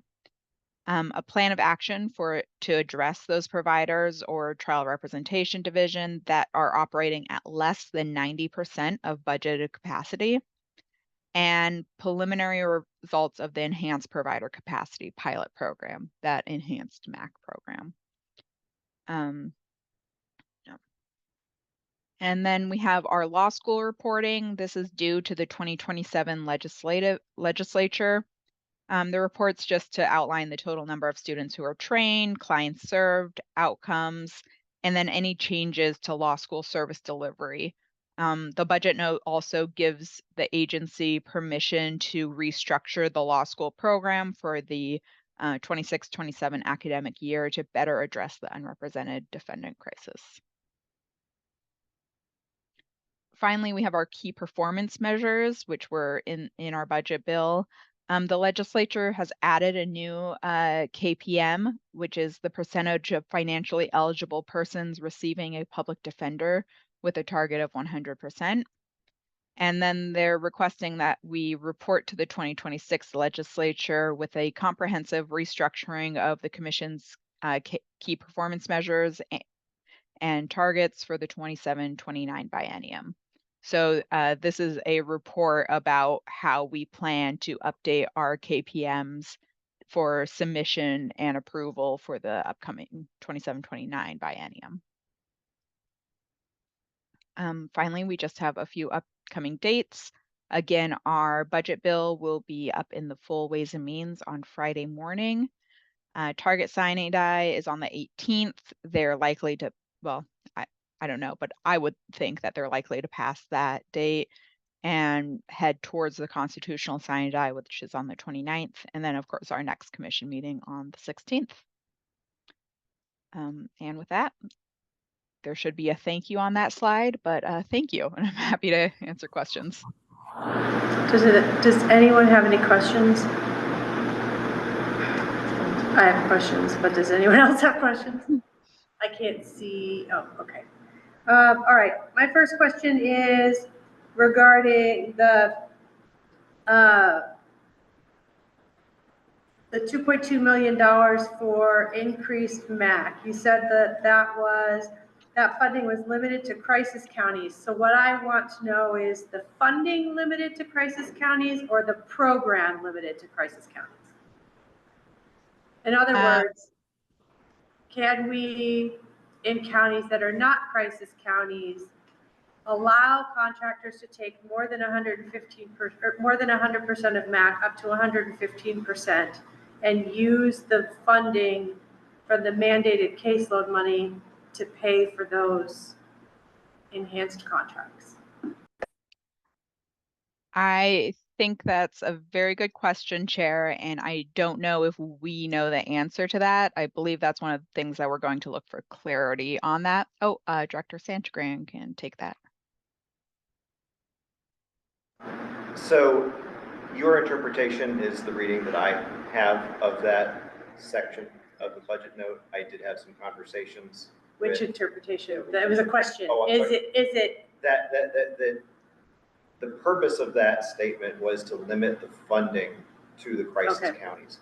When we provided LFO with estimates of what it would cost, perhaps on top of mandated caseload, for both crisis counties in one bucket and the rest of the state in the other bucket. And I think that the cost for the rest of the state was just too high to bear. So we received the 2.2 for the crisis counties. The way that I read it is that that is a note limiting that money to those counties. And that, like you mentioned, that if we can, within the budgetary constraints, raise MAC or have the voluntary program to go above MAC in the other counties, that we can do that.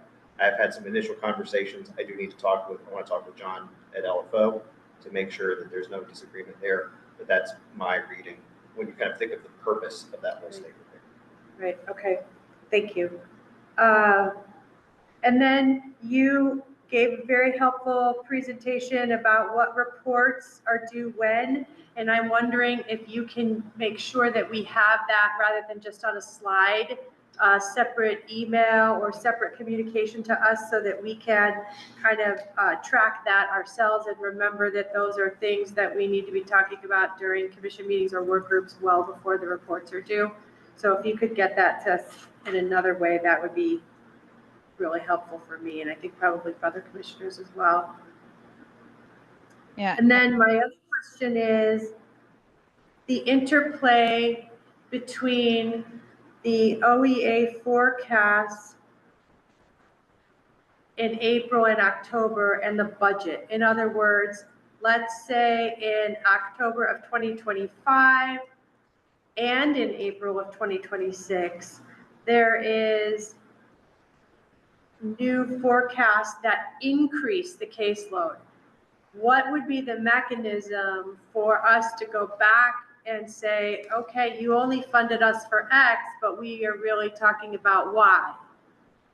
Would that be, we'd have to go to the E-board, or is the legislature already have in their process a way to adjust our budget without us having to go through a whole nother big process based on the OEA forecast?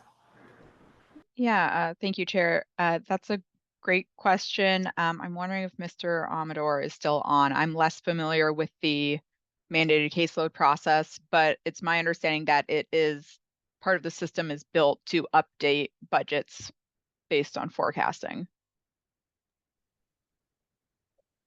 I am still on, Chair Nash, Lisa Taylor, members of the committee, Ralph Amador, for the record. The way the mandated caseload works is that we get a forecast twice a year. And we reshoot our numbers to see what the increase has been, if there's a need. Our budget is primarily based on a forecasted need.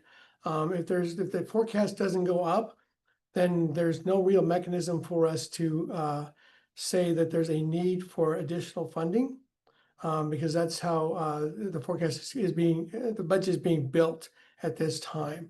We would have to have a pretty documented reason for going forward to ask for money to increase in certain areas. If it's a new program, that would have to be done through either as a proposal at the short session maybe, or through the policy option package when we build our budget. If there's a documented need, if there's an explosion somewhere, we would normally use the short session or the normal budgeting process. The e-board is limited for emergencies only. They have a limited amount of funds that they dole out. Does that answer your question? Sort of. I think what you're saying is if the forecast is significantly greater and we don't believe we have that within our budget, we would go back in the short session and ask for additional funding based on the updated caseloads. Yes, ma'am. That's exactly how it would work. Okay, so here's the opposite scenario. Let's say the budget, the OEA forecast drop 15%, which they won't, but let's just pretend. Are we in a position where we have to give 15% back? That would be a conversation. My experience would be that we would not give that money back, but through the building of the subsequent bienniums process, that's when we would talk about what the need is. And we do have the ongoing cases going forward and the current work. So the forecast is meant to dictate that we're going to be doing quarterly meetings to watch the process and get input from stakeholders and from our contract analysts to talk about what the differences in the real world is versus what the forecast is, and hopefully try and provide information that could inform the forecast if they're seeing something different than what we're seeing. We can't change the forecast and we can't influence what comes up because the forecast is independent. But we can provide data that says if we're saying there's a huge amount of juveniles somewhere or a huge amount of this somewhere, and the forecast is saying something different, well, then we would begin the process of a conversation, get data, and try and present that data to OEA before they put their forecast out so they can look at that data and go forward. Does that make sense? Very helpful, thank you. Are there any other questions that people have based on my questions? Okay, I have one other broad question. So this new report about the operating at capacity report, we heard from Judge Ratio today that in Eastern Oregon, things are different. And it really is about bodies, not MAC, because of the unique requirements. So I'm wondering, is the expectation by the legislature that everybody will be working at above 90%, or are we going to be able to, in these reports, explain when we have specific providers like Eastern Oregon who are at less than 90% for really good reason? I mean, is that something that is contemplated?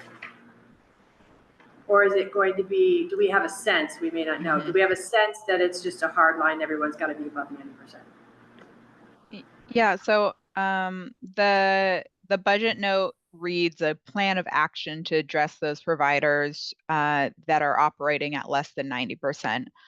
I would think, obviously it will be up to the commission what we're submitting, but I would think that if we are saying this provider, there's a reason they're below MAC at 90%, and we are comfortable with it being at that level, we could provide that reasoning to the legislature.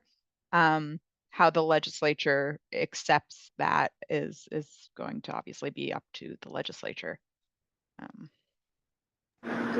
Thank you.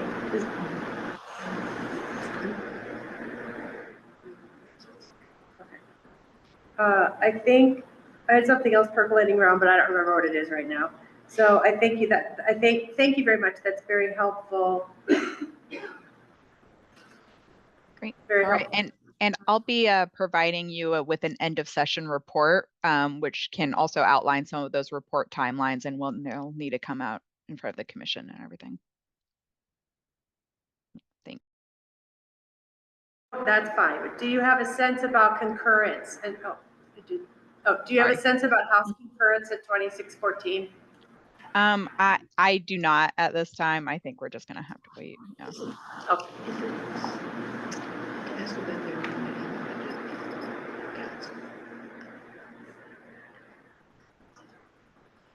Okay. Thank you, Ms. Taylor. That's all that all the questions that I have, and nobody else has any questions. Thank you very much for your time today and your information. All right.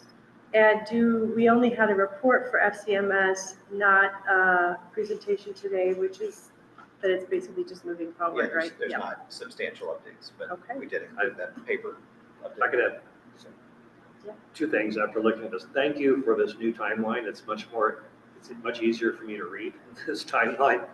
I was going back through some of the other reports, trying to see if it was congruent with prior reports as far as time. Since they are so different, I just want to ask you, are we still on time with this management system getting it implemented? And do we know when it would be ready to go and when it could be mandatory usage by our providers?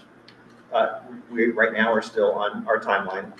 The biggest unknown is the procurement and especially the contract negotiation period. And so it is a little difficult for us to put a true expectation date on rollout for providers until we have a slightly better idea on that procurement piece.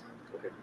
And do we anticipate this new contract that'll cover the eventual biennium? I can't remember whether we're going to do a 90-day or whatever extension, but is it going to have some requirements in there regarding using this system, or is it going to be optional? I think that, I mean, maybe getting to your other question, I think from what I'm seeing, it's really more of a next cycle. Okay. So we'd be thinking 27, 29. All right. Great. Thank you. All right. With that, is there anything else for the good of the order? All right. With that, we will adjourn, and thank you very much. We're early.